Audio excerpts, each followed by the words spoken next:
गिरिवरधारी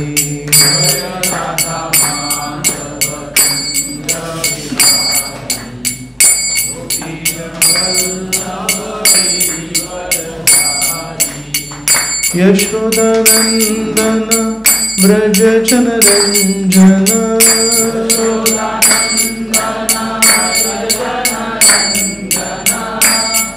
यशोदानंदन ब्रज जनरंजन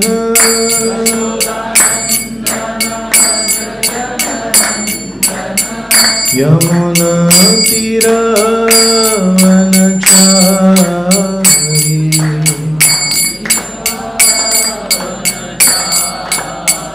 यमुना तीरावनचारी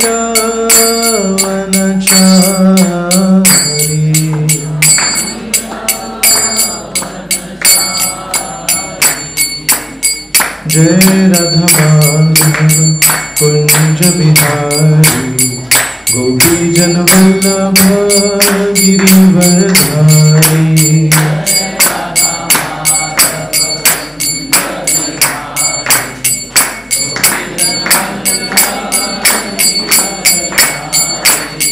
जय राधा माधव कुंज बिहारी गोपी जन वल्लभ गिरिवरधारी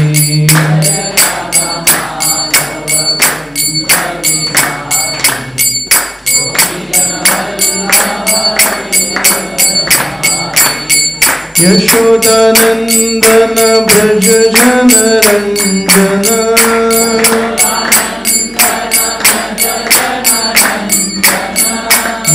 यशोदानंदन ब्रज जनरंजन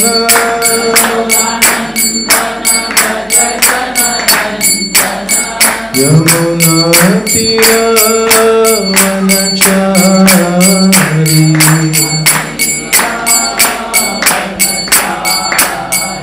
यमुना तीरावनचारी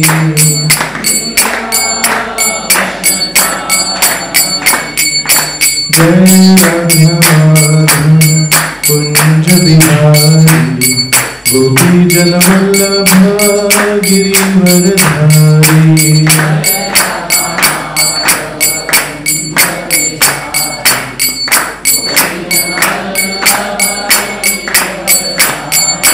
जय राधा माधव कुंज बिहारी गोपी जन वल्लभ गिरिवरधारी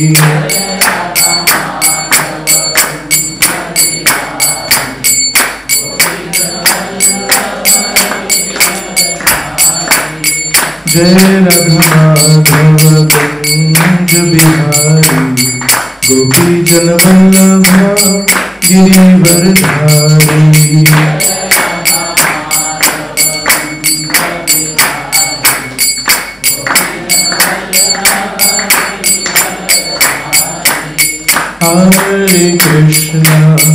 हरे कृष्णा कृष्ण कृष्ण हरे हरे हरे राम राम राम हरे हरे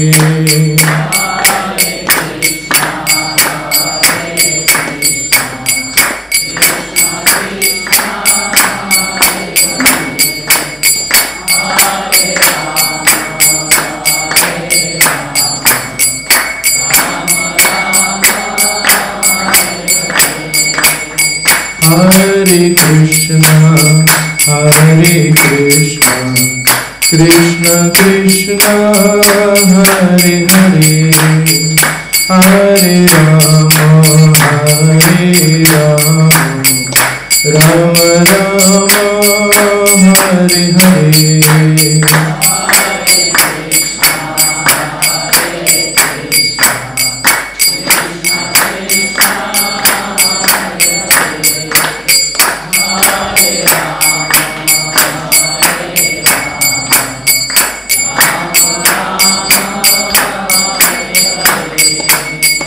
हरे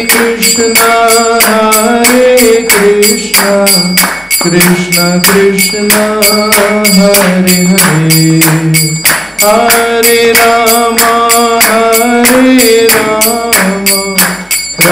राम हरे हरे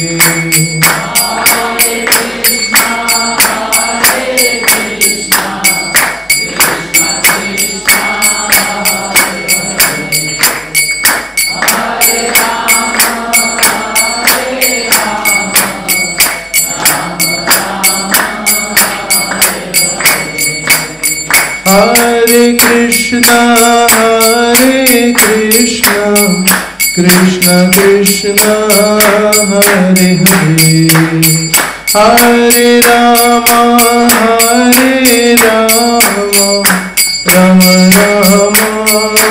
हरे हरे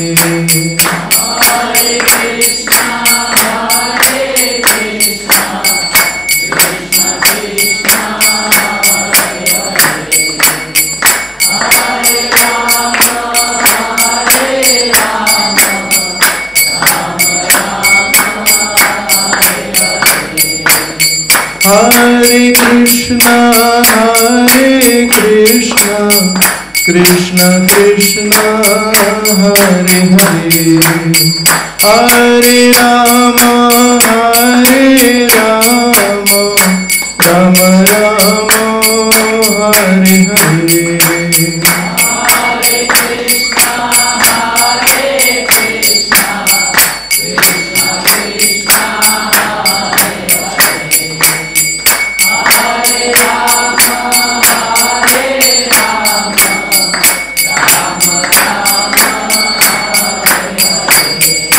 हरे कृष्ण कृष्ण कृष्ण हरे हरे हरे राम राम राम हरे हरे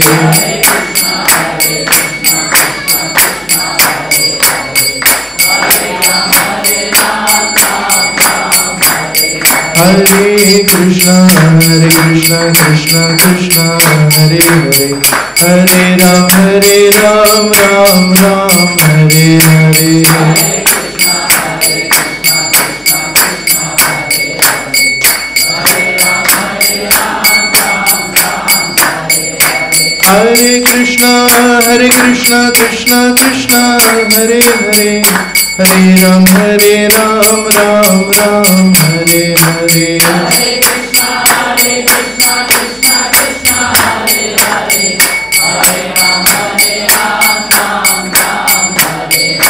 हरे कृष्ण कृष्ण कृष्ण हरे हरे हरे राम राम राम हरे हरे हरे कृष्ण कृष्ण कृष्ण हरे हरे हरे राम राम राम हरे हरे हरे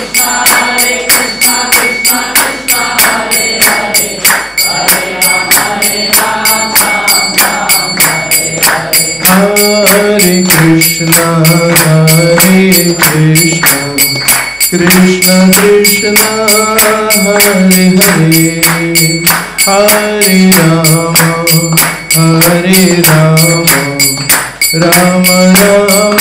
राम हरे हरे हरे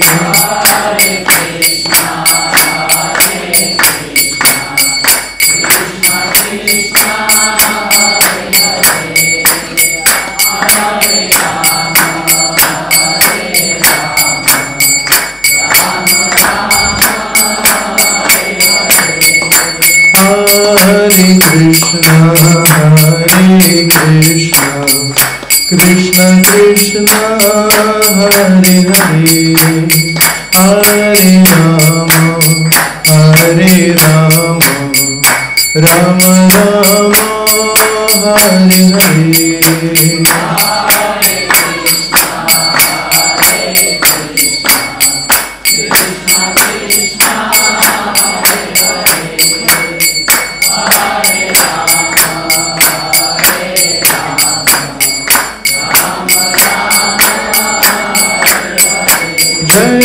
जगन्नाथ जगन्नाथ बलदेव जय सुभद्रा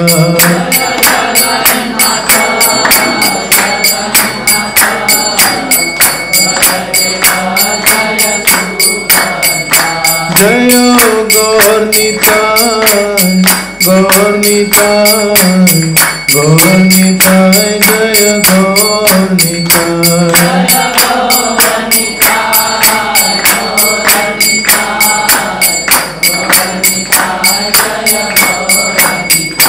जय जय प्रभुपाद, प्रभुपाद, प्रभुपाद, जय प्रभुपाद।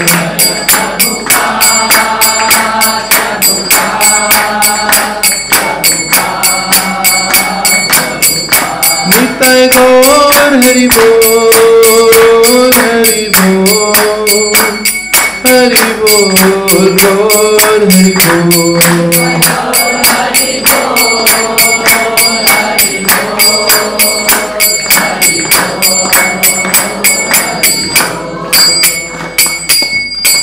जय हरिनाम संकीर्तन की।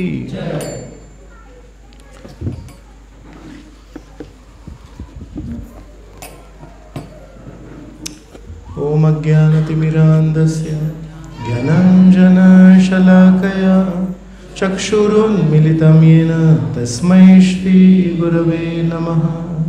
श्रीचैतन्यमनोभीष्टं स्थापितं येन भूतले स्वयं रूपः कदा मह्यं ददाति स्वपदान्तिकं। वन्देऽहं श्रीगुरो श्रीयुतपदकमलं श्रीगुरून् वैष्णवांश्च श्रीरूपं साग्रजाता सहगण रघुनाथान्वितं तं सजीवं साद्वैतं सावधूतं परिजनसहितं कृष्णचैतन्यदेवं श्रीराधा कृष्णपादा सहगण ललिता श्रीविशाखान्वितांश्च। हे कृष्ण करुणा सिंधो दीनबंधो जगत्पते गोपेश गोपिकाकांत राधाकांत नमोस्तुते।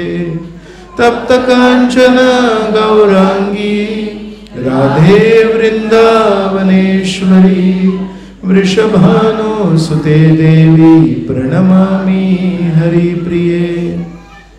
वाञ्छाकल्पतरुभ्यश्च कृपा सिन्धुभ्य एव च पतितानां पावनेभ्यो वैष्णवेभ्यो नमो नमः।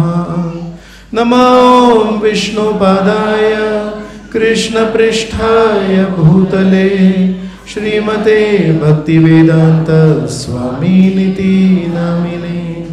नमस्ते सारस्वते देवे गौरवाणी प्रचारिणे निर्विशेष शून्यवादी पाश्चात्य देशतारिणे।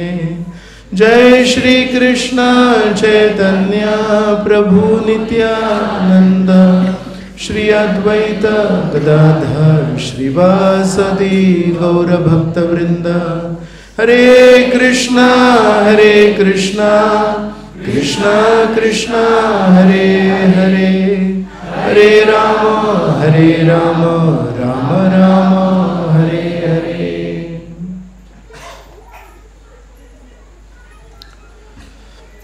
हरे कृष्ण। सर्व उपस्थित भक्तांचे आजच्या सत्संग कार्यक्रमात स्वागत। येणाऱ्या शुक्रवारी आपण श्री बलराम जयंती साजरी करतो आणि बलरामजींचं तत्व नीट समजून घेण्यापूर्वी आज आपण गुरुतत्व काय आहे यावर आपण चर्चा करणार आहोत।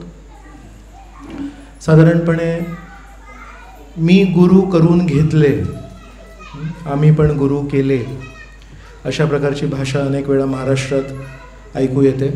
तर नक्की आपण गुरूंना करतो, गुरु आपल्याला करतात, आपण एकमेकांना करतो, काय करतो हे थोडंसं आज आपण जाणून घेऊया।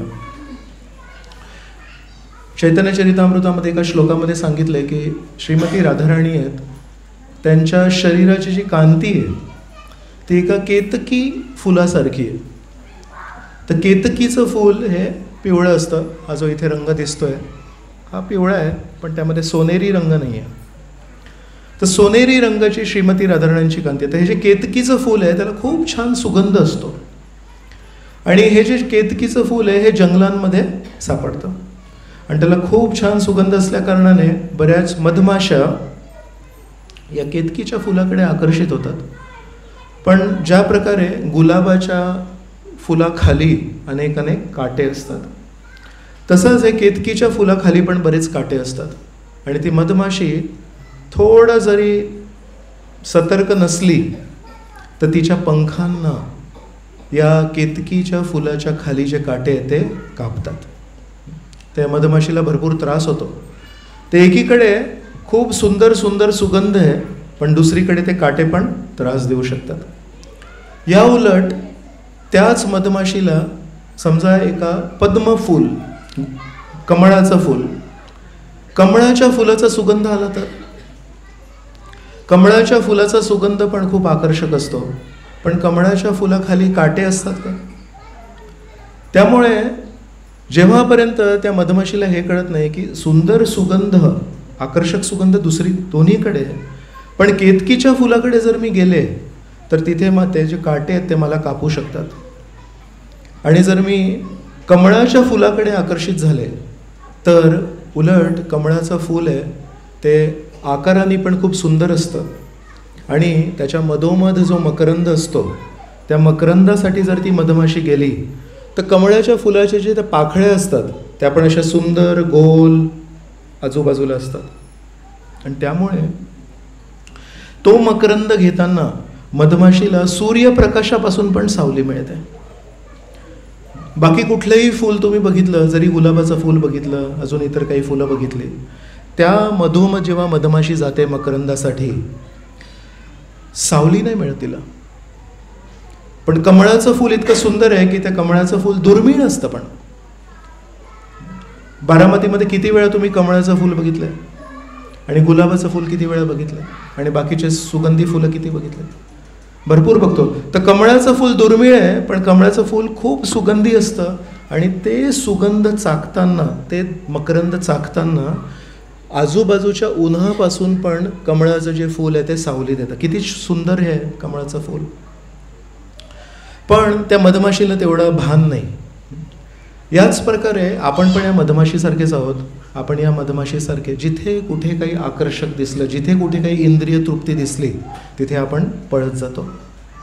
आणि अनेक वेळा जसे त्या केतकीच्या फुलाखाली काटे होते तसंच या जगामध्ये जेव्हा जेव्हा आपण इंद्रिय तृप्तीसाठी गेलो आहोत त्या इंद्रिय तृप्तीच्या शेजारीच असे काटे असतात आणि त्या काटे आपल्या शरीराला चावतात, आपल्या शरीरावर ते जखम करतात.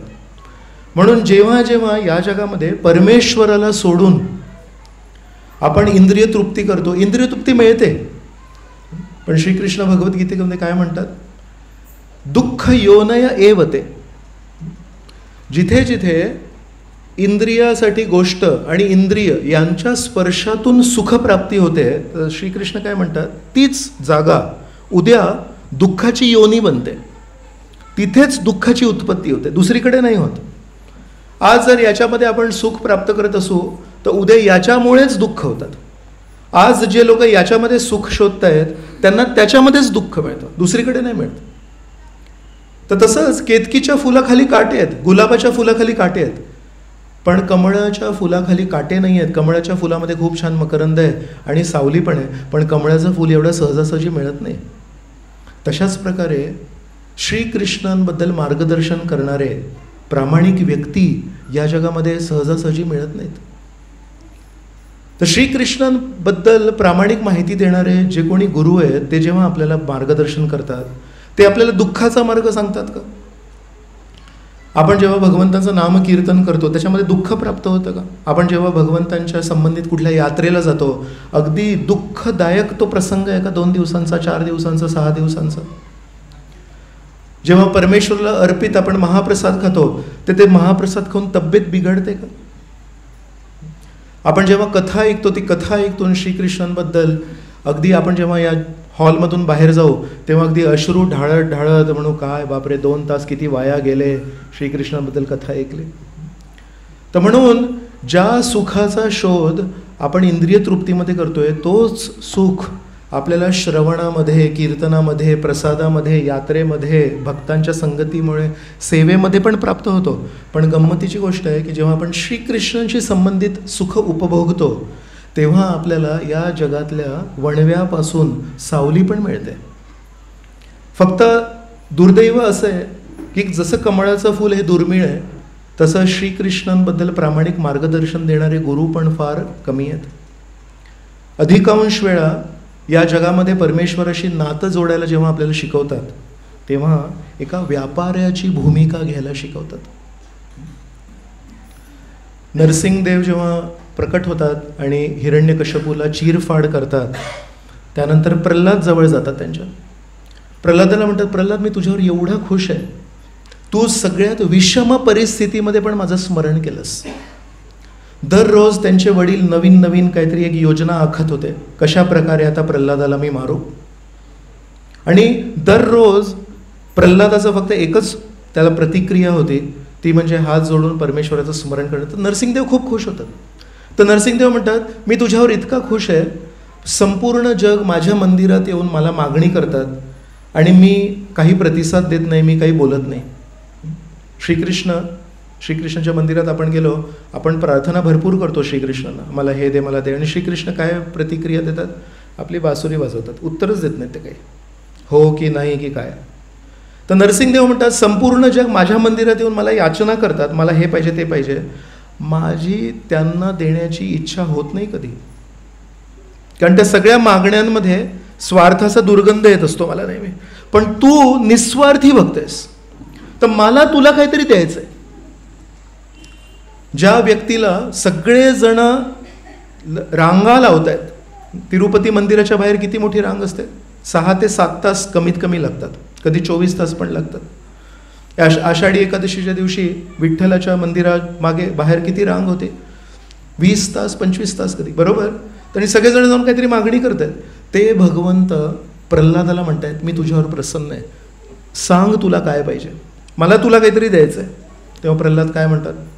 प्रल्हाद म्हणतात, मी तुमचा सेवक आहे म्हणून सेवा करणं माझं नैसर्गिक स्वाभाविक स्थान आहे आणि तुम्ही माझे स्वामी आहात म्हणून माझी सेवा स्वीकारणे हे तुमचं नैसर्गिक स्वाभाविक स्थान आहे.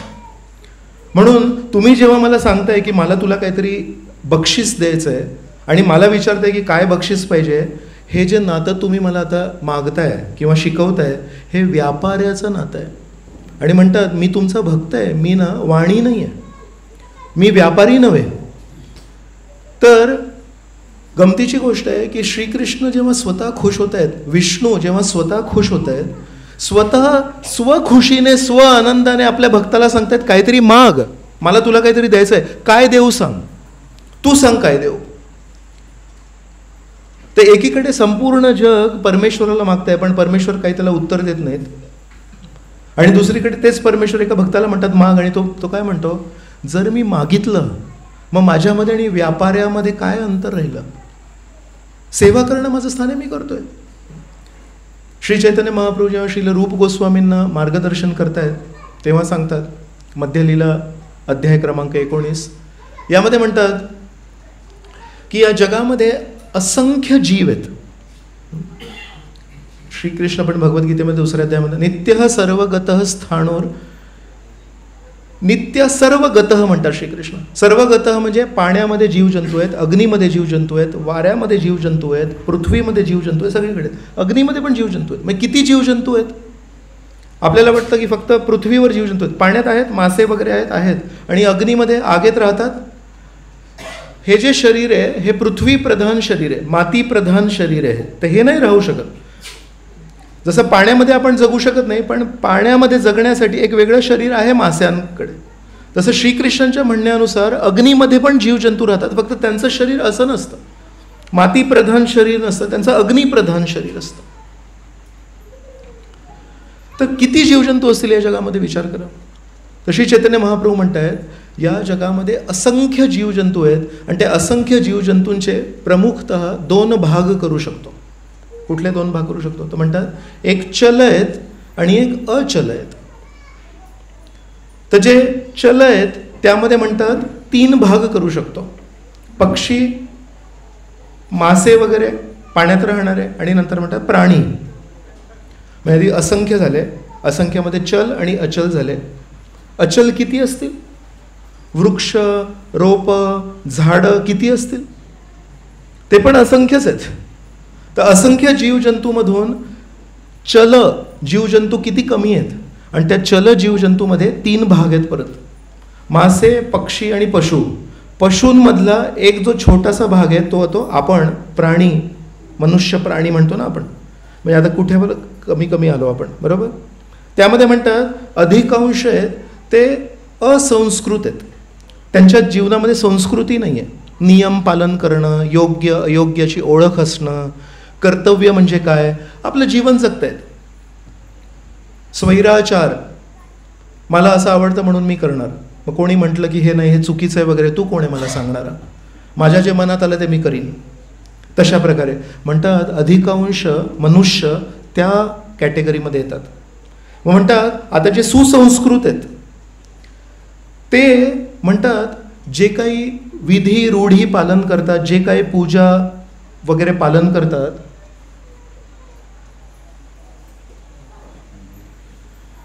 जे सुसंस्कृत आहेत ते जे काही असं पालन करतात ते म्हणतात नाम मात्र करतात. ते सत्यनारायणाची पूजा आहे, पण सत्यनारायणाची कथा कुठे येते? आणि त्या सत्यनारायणाच्या कथाच्या शेवटी काय सांगितलंय? जो जो आपल्या घरी सत्यनारायणाची कथा करतो त्याला हा फायदा मिळेल, हा फायदा मिळेल, हा फायदा मिळेल, हा फायदा मिळेल, बरोबर. त्यामध्ये शुद्ध भक्ती कोणी मागतच नाही आहे. मग जेवढे पूजा आपण अटेंड केल्यात आतापर्यंत त्याच्यामध्ये हे शिकवलंच नाही, अरे न मागता पण परमेश्वराने खायला दिलंय, प्यायला दिलंय, राहायला दिलंय, डोळे दिले, तोंड दिलंय, कान दिलंय, नाक दिलंय, सगळं काही दिलंय. आपण आता परमेश्वराला देण्यासाठी मागणी करायला पाहिजे की परमेश्वरा तू इतके जन्मोजन्मी मला दिलंयस, पशु योनींमध्ये दिलंयस, पक्षी योनींमध्ये दिलंयस, मी आता तुझ्याला काय देऊ? हा प्रश्न विचारायला कोणी शिकवलं नाही आपल्याला. तर जे सुसंस्कृत आहेत ते आधीच फार कमी आहेत. ते सुसंस्कृत लोक ज्या काही पूजा अनुष्ठान करतात ते पण नाम मात्र करतात, कधी कधी तर सामाजिक प्रतिष्ठेसाठी करतात. मग अर्धे लोक आहेत जे जाणून बुजून करतात. तर जे जाणून बुजून करतात, ज्यांना समजतं की पूजा वगैरे काय आहे, अधिकांश लोक पाप आणि पुण्यामध्ये फसतात. चांगलं करायला पाहिजे. का बरं चांगलं करायला पाहिजे? पुढच्या जन्मी आपल्यासोबत चांगलं होईल म्हणून चांगलं करायला पाहिजे. त्याच्यामध्ये परमेश्वराला स्थान नाही आहे. बँकेमध्ये आज आपण 10 रुपये ठेवतो, का बरं? तर उद्या त्या 10 रुपयाचे 16 रुपये होतील म्हणून ठेवतो. त्या बँकेने जर सांगितले आज जर तुम्ही 10 रुपये ठेवले, 10 वर्षांनी या 10चे 10 परत मिळतील, ते सौभाग्य. आम्ही त्याच्यातून काही कापणी नाही करणार, कारण सुरक्षित ठेवतो ना तुमचे पैसे. जपानमध्ये इतकी चोरी वगैरे आहे, इतकी वाईट परिस्थिती आहे, बेरोजगारी आहे, कठीण परिस्थिती आहे. तिथे लोक घरी पैसे ठेवत नाहीत. का बरं? कारण घरी दरोडा होऊ शकतो, चोरी होऊ शकते, म्हणून ते पैसे बँकेत ठेवतात आणि बँक त्यांच्याकडून त्याचे किंमत घेते की तुमचे पैसे आम्ही आमच्या बँकेमध्ये सुरक्षित ठेवतोय. तर 10 रुपये ठेवले तर परत 6च मिळतात. 4 रुपये त्याचे चार्जेस बँकेमध्ये ठेवायचे. तर तसं आज मी बँकेमध्ये का पैसे ठेवणार? तर उद्या मला त्याच्या बदल्यामध्ये काही मिळणार. म्हणून मी आज पुण्य का करणार? आज मी चांगलं का वागणार? आज मी चांगलं याच्यासाठी वागणार की आज मी जर चांगलं वागलो तर कर्माच्या बँकेमध्ये माझ्याकडून काहीतरी चांगलं डिपॉझिट होतं आहे आणि उद्या मग त्याचं मी विड्रॉल करू शकतो. म्हणजे उद्या पुढच्या जन्मी माझ्यासोबत काहीतरी चांगलं होणार. पाप पुण्यामध्ये फसलेत त्याच्यातून फार कमी लोक जे विचार करतात की पाप पुण्य बरोबर आहे करणं, पण पाप पुण्य ही जी सिस्टम आहे ही कोणी ठरवली? रस्त्यावर डावीकडे आपण गाडी चालवतो, उजवीकडे नाही चालवत, हे कोणी ठरवलं? गव्हर्नमेंटनी, शासनाने ठरवलं ना. मग शासनाला जर प्रसन्न केलं तर पाप पुण्याच्या पलीकडे जाऊ शकतो. मनुष्य जीवनाचे जे नियम आहेत ते नियम पालन करता करता हेच लक्षात नाही राहत की नियम पालन करण्यामागे हेतू काय होता. अभ्यास करता करता करता अभ्यासामध्ये इतके गुंततात मुलं, हे कळतच नाही की अभ्यास करण्याच्या पाठी हेतू काय आहे. तसंच जप करता करता करता 16 16 16 16 हे करता करता कधी कधी आपण हे विसरतो की या जप करण्यामागे हेतू काय आहे. तर आपला हा स्वभाव आहे, कुठल्याही क्रियेमध्ये जेव्हा आपण फसतो, जेव्हा कुठली क्रिया करतो, तर त्या क्रियेमध्ये इतके आपण बुडतो, आपल्याला हे कळत नाही की ही क्रिया मुळात मी सुरू का केली. इथून समजा पुण्याला जायचं असेल, बसमध्ये बसलात तुम्ही आणि ती बस असेल समजा नाशिकची, इथून पुण्याला जाईल, पुण्यावरून नाशिकला जाईल, इथून पुण्यापर्यंत जर बसलं आणि जर हे लक्षात राहिलं मला पुण्याला जायचं आहे म्हणून मी या बसमध्ये बसलो आहे, जर हे विसरले तर बसमध्ये बसले, बस निघाली, पुणे येऊन पण गेलं, पुढे नाशिक पण आलं, पण ठीक आहे बसमध्ये बसलोय, छान वाटतंय, वारा येतोय, अधूनमधून कोणी काही पाणी पाहिजे का, चणे फुटाणे पाहिजेत का वगैरे ते लोक पण येत आहेत. हेच विसरलो की मी बसमध्ये का बसलो, पुण्याला उतरायचं होतं म्हणून. तर पुण्याला उतरायचं होतं हे जर विसरलो तर तो कधी उतरायचा, तो प्रवासच मुख्य होतो. तसं आध्यात्मिक मार्गावर पण आपण कशासाठी जप करतोय, आपण कशासाठी नामस्मरण करतोय, आपण कशासाठी पूजा करतोय, हृदयाला शुद्ध करण्यासाठी. तो हेतू जर विसरलो, याच्यामध्ये इतके गुंततो की आपण हेतू विसरतो. प्रवासामध्ये आपण जुळलोय पण त्या प्रवासाचा हेतूच विसरतो आपण काय. मनुष्य जीवन आपल्याला का दिलंय. पशु पक्षी पण आहार निद्रा भय आणि मैथून करतायत, पक्षी पण आहार निद्रा भय मैथून करतायत, मासे पण आहार निद्रा भय मैथून करतायत, देवता पण आहार निद्रा भय मैथून करतायत. मनुष्य जीवन का दिलंय, आहार निद्रा भय आणि मैथून याच्या पलीकडे जाऊन या जीवनाचं लक्ष काय. मला ही जी खूप श्रेष्ठ बुद्धी दिली आहे त्याच्यामागे हेतू काय आहे, हा हेतू राहत नाही. म्हणून श्री चैतन्य महाप्रभू रूप गोस्वामींना म्हणतायत की अशा प्रकारे पाप पुण्याची मोजणी करण्या पलीकडे जाणारे फार कमी आहेत. तर विचार करा की आपण मंदिरात येणं, शास्त्र वाचन करणं, श्रवण करणं, यात्रेला जाणं, याचा जर हेतू विसरलो तर आपण किती दिवस सुसंस्कृत राहू. म्हणून आपल्याला योग्य मार्गदर्शन करण्यासाठी गुरु लागतात. श्रीकृष्ण हे वडील आहेत.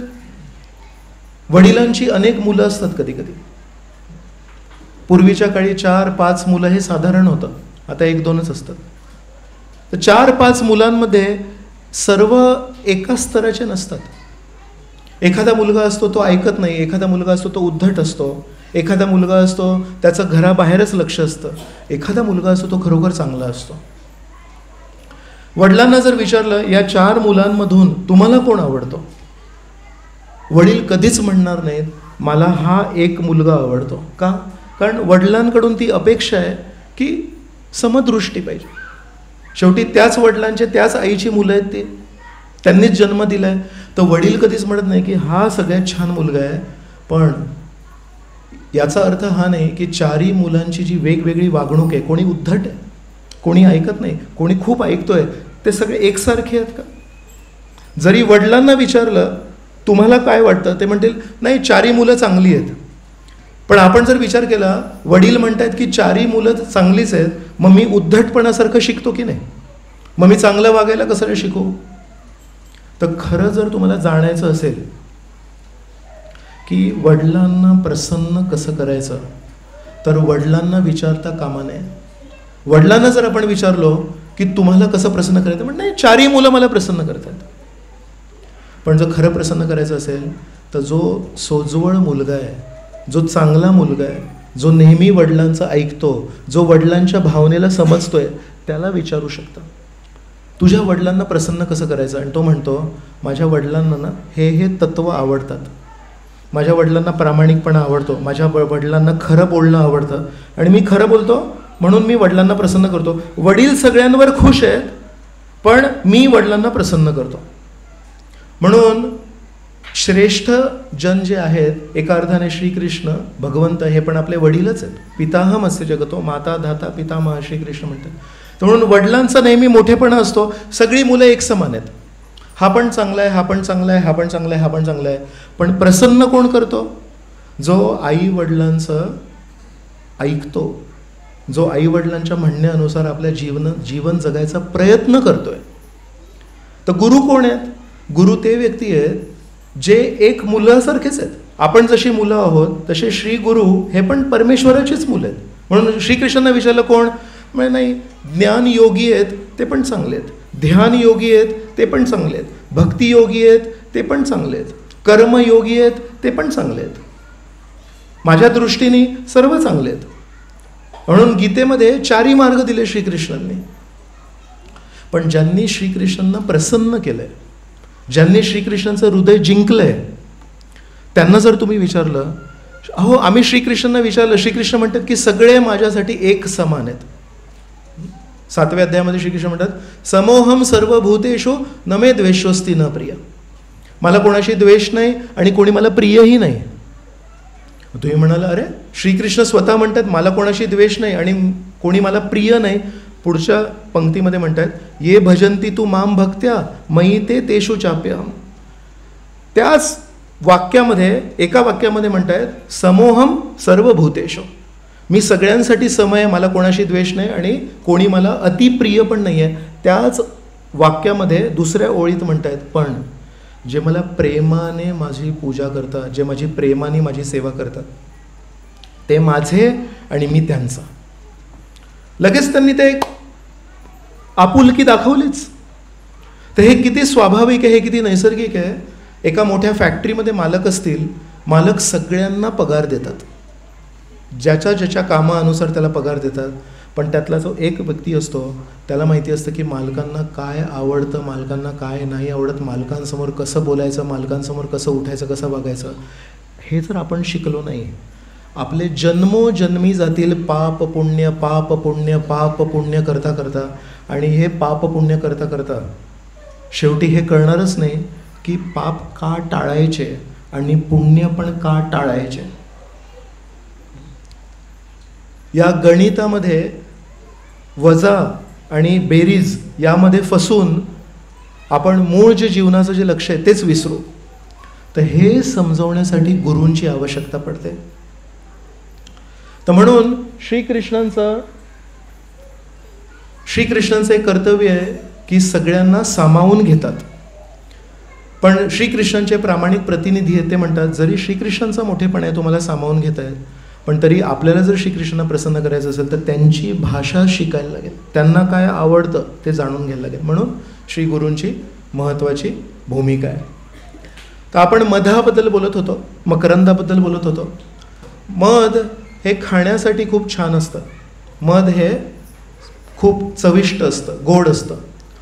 आणि तेच मध जर डोळ्यात टाकलं तर कसं असतं? कधी डोळ्यांचं कोणी औषध घेतलं आयुर्वेदिक? जे मध जिभेसाठी खूप गोड आहे ते मध जेव्हा डोळ्यात टाकलं ना तर खूप चुरचूर होते, डोळे जळतात. याचा अर्थ की मध हे चवीला खूप गोड आहे, पण डोळ्यांमध्ये टाकलं, दृष्टी साफ करण्यासाठी जर टाकलं, वैद्य कोणी असतात, आयुर्वेदिक वैद्य असतात, ते म्हणतात की डोळ्यांमध्ये जर मध टाकलं रोज रात्री तर डोळ्यांची शक्ती वाढते. तर जे गोड मध आहे, जे सुगंधी मध आहे, पण ते डोळ्यांना चुरचूर होते, डोळ्यांना जळतं. तसंच श्री गुरु यांची जी शिकवण आहे ती दुरून आपल्याला कधी कधी गोड लागते. आणि गुरूंची वागणूक, गुरूंचं बोलणं खूप गोड लागतं आपल्याला. आपल्याला वाटतं की अरे वा किती छान आहे. पण जेव्हा गुरूंचे उपदेश आपण आपल्या जीवनामध्ये पालन करायला बघतो तेव्हा मग डोळ्यांमध्ये चुरचूर होते का? मग लक्षात येतं की ते जे सांगत होते त्यामध्ये किती खोल त्याचा अर्थ होता. तर जेव्हा दुरून आपण एका श्रेष्ठ साधूला बघतो खूप छान वाटतं. जसं सूर्याला आपण दुरून बघतो तर खूप छान वाटतं, पण सूर्याजवळ जटायू आणि संपाती जेव्हा गेले होते तेव्हा जटायूचे पंख जळाले, संपातीचे पंख जळाले सगळे. मग त्याच प्रकारे जेव्हा दुरून गुरुच खूप छान दिसतात, हसतात, बोलतात वगैरे, पण जेव्हा आपण गुरूंचे उपदेश, गुरु नक्की काय करतात? आपल्याला दृष्टी प्रदान करतात. गुरु आपले हात नाही धरत. गुरु आपल्या पिसाळलेल्या मनाचा जो घोडा आहे त्याला लगाम लावतात.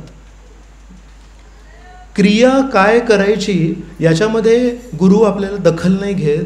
जी काही आपण क्रिया करतोय ती कुठल्या चेतनेने करायची ते आपल्याला गुरु शिकवतात. म्हणून जर आपण गायक असू तर गुरु आपल्याला हे नाही शिकवत की गाणं बंद करा, पण हे म्हणतात तुम्ही जे काही गाताय ते श्रीकृष्णांच्या प्रसन्नतेसाठी गाताय की लोकांचं लक्ष स्वतःकडे वेधून घेण्यासाठी गाताय. तुम्ही जी काही प्रवचनं करताय ते श्रीकृष्णांची महती लोकांपर्यंत पोहोचण्यासाठी प्रवचनं करताय की लोकांचं लक्ष माझ्या वाक्चातुर्याकडे किती आहे त्याच्याकडे वेधून घेण्यासाठी करताय. तुम्ही जी आरती करताय ती परमेश्वराला गुणगान करण्यासाठी करताय की मी ती आरती किती गोल किती छान फिरवतोय हे लोकांना दाखवण्यासाठी आरती करताय.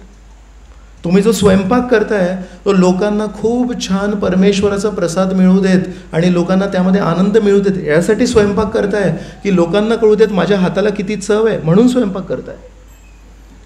म्हणून स्वयंपाक करणाऱ्यांनी स्वयंपाक नाही सोडायचा आहे, गायकांनी गाणं नाही सोडायचं आहे, नृत्य करणाऱ्यांनी नृत्य नाही सोडायचं आहे. गुरु काय सांगतात त्यामागची जी चेतना आहे ती चेतना सुधारा. या जगाला बघण्याची जी दृष्टी आहे ती दृष्टी सुधारा. आणि ते सुधारण्यासाठी जेव्हा मधू, संस्कृत भाषेमध्ये मधाला मधू म्हणतात, तर मधू म्हणजे मधुर, ते ॲक्च्युली गोड आहे, पण तेच गोड मधुर मध जेव्हा आपण डोळ्यात टाकतो तेव्हा डोळे जळतात. तसंच ज्या दिवशी आपण प्रामाणिकपणे आपल्या गुरूंचे आज्ञा पालन करण्याचं ठरवतो, फक्त फोटोला हार नाही अर्पण करत, फक्त फोटोसमोर फुलं नाही वाहत, पण ॲक्च्युली विचार करतो या वाक्याला, आज जे वाक्य मला व्हॉट्सॲपमध्ये मिळालं आहे त्या वाक्यानुसार जगण्याचा मी प्रामाणिक प्रयत्न करीन. एका वाक्याला, 100 वाक्य नाही. त्या दिवशी लक्षात येतं या एका वाक्याला जीवनामध्ये जर उतरवायचं असेल घाम फुटणार. कारण फक्त शब्दरचना फक्त 5-6 शब्दांचीच असते, पण त्या 5-6 शब्दांमध्ये इतका खोल तत्व असतं की डोळ्याला चुरचूर होते. पण ती चुरचूर जर सहन केली, डोळे जळणारे जर सहन केले आपण, तर नंतर त्या डोळ्यांना शक्ती येते आणि त्या डोळ्यांनी नीट दिसतं. आणि कदाचित काही दिवसांनी जर योग्य प्रमाणामध्ये आपण मधू आपल्या डोळ्यात टाकलं तर चष्मा पण जाऊ शकतो. तर आता सध्या आपल्याला स्वार्थाचा, लोभाचा, अहंकाराचा चष्मा आहे आणि आपण त्या चष्म्यातून या जगाला बघतोय. म्हणून मित्र शत्रू हे 2 गट आपल्या डोळ्यांसमोर दिसतात. हा माझा मित्र, हा माझा शत्रू. का? माझ्या लोभाच्या चष्मामध्ये कोण माझी साथ देतोय तो मित्र, आणि माझ्या लोभाच्या चष्म्याने मी जेव्हा बघतोय कोण माझी साथ नाही देत आहे, कोण माझ्या विचारांना नाकारतोय तो माझा शत्रू आहे. अशा डोळ्यांना हा अहंकाराचा चष्मा काढून गुरु आज्ञेचं मध घालणं खूप महत्त्वाचं आहे. आणि जेव्हा गुरु आज्ञेचं मध अशा डोळ्यांमध्ये जातं तेव्हा ते डोळे आधी जळतात पण नंतर स्पष्ट होतात आणि मग हळूहळू हळू हे जे जग आपल्याला दिसतंय ते थोडं स्पष्टपणे दिसायला लागतं. म्हणून श्री गुरूंचं स्थान हे केवळ वैदिक संस्कृतीत आहे.